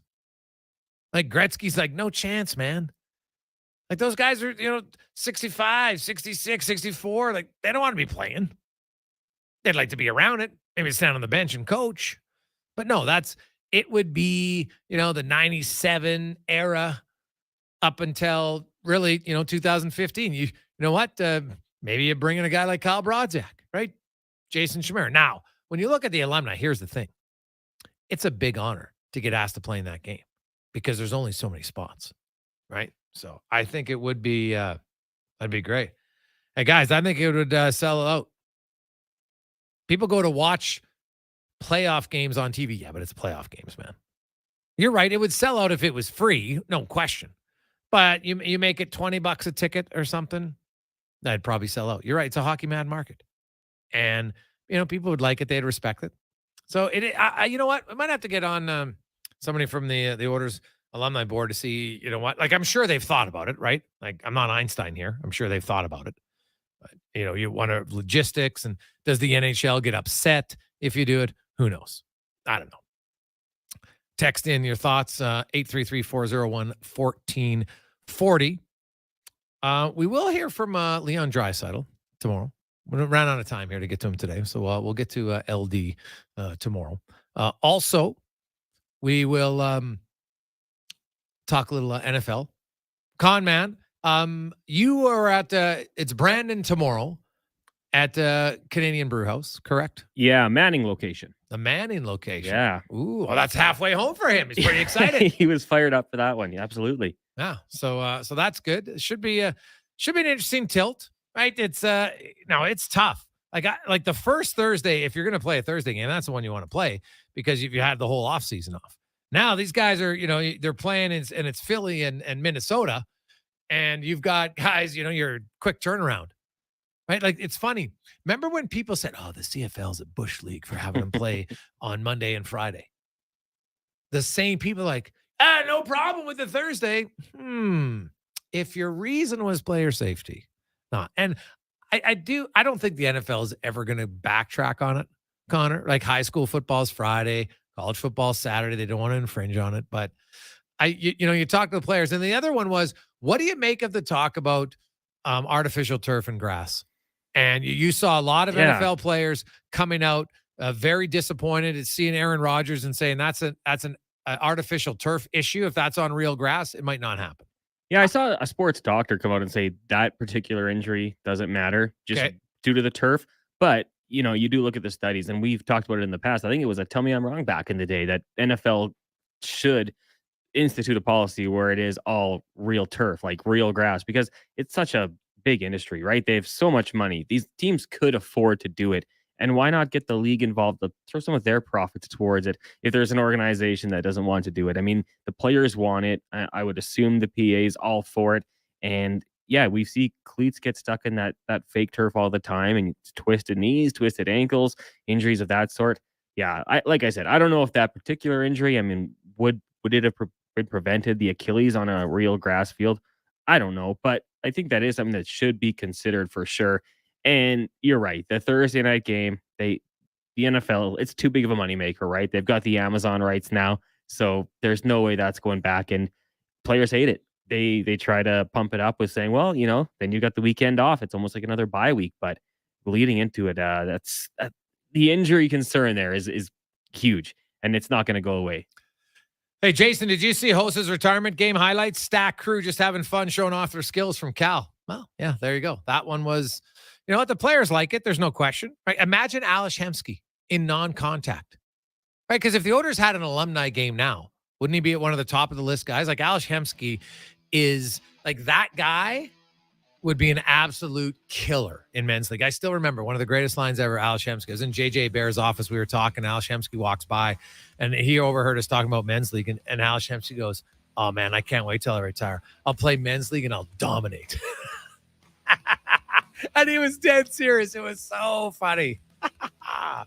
Thanks again for listening, everyone. Big shout out to Dave Nedohin, our big Wednesday Who Is It guest. Fantastic. If you missed that, get to the podcast, or you can go to jasongregor.com. All the individual interviews are there. Rob Kerr, obviously Mark Spector. We had Aaron Portzline giving us the Columbus Blue Jackets duty, Gabe Lacques, and Tyler Yaremchuk. Have yourselves a great night. Let's get to the big con man and a Sports 1440 update brought to you by Ewell. From LED lighting audits and retrofits to design-built distribution systems, Ewell service can give you the edge you need to impress your clients. EWEL.ca. Good night. It's time for a Sports 1440 update.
This has been a Sports 1440 update.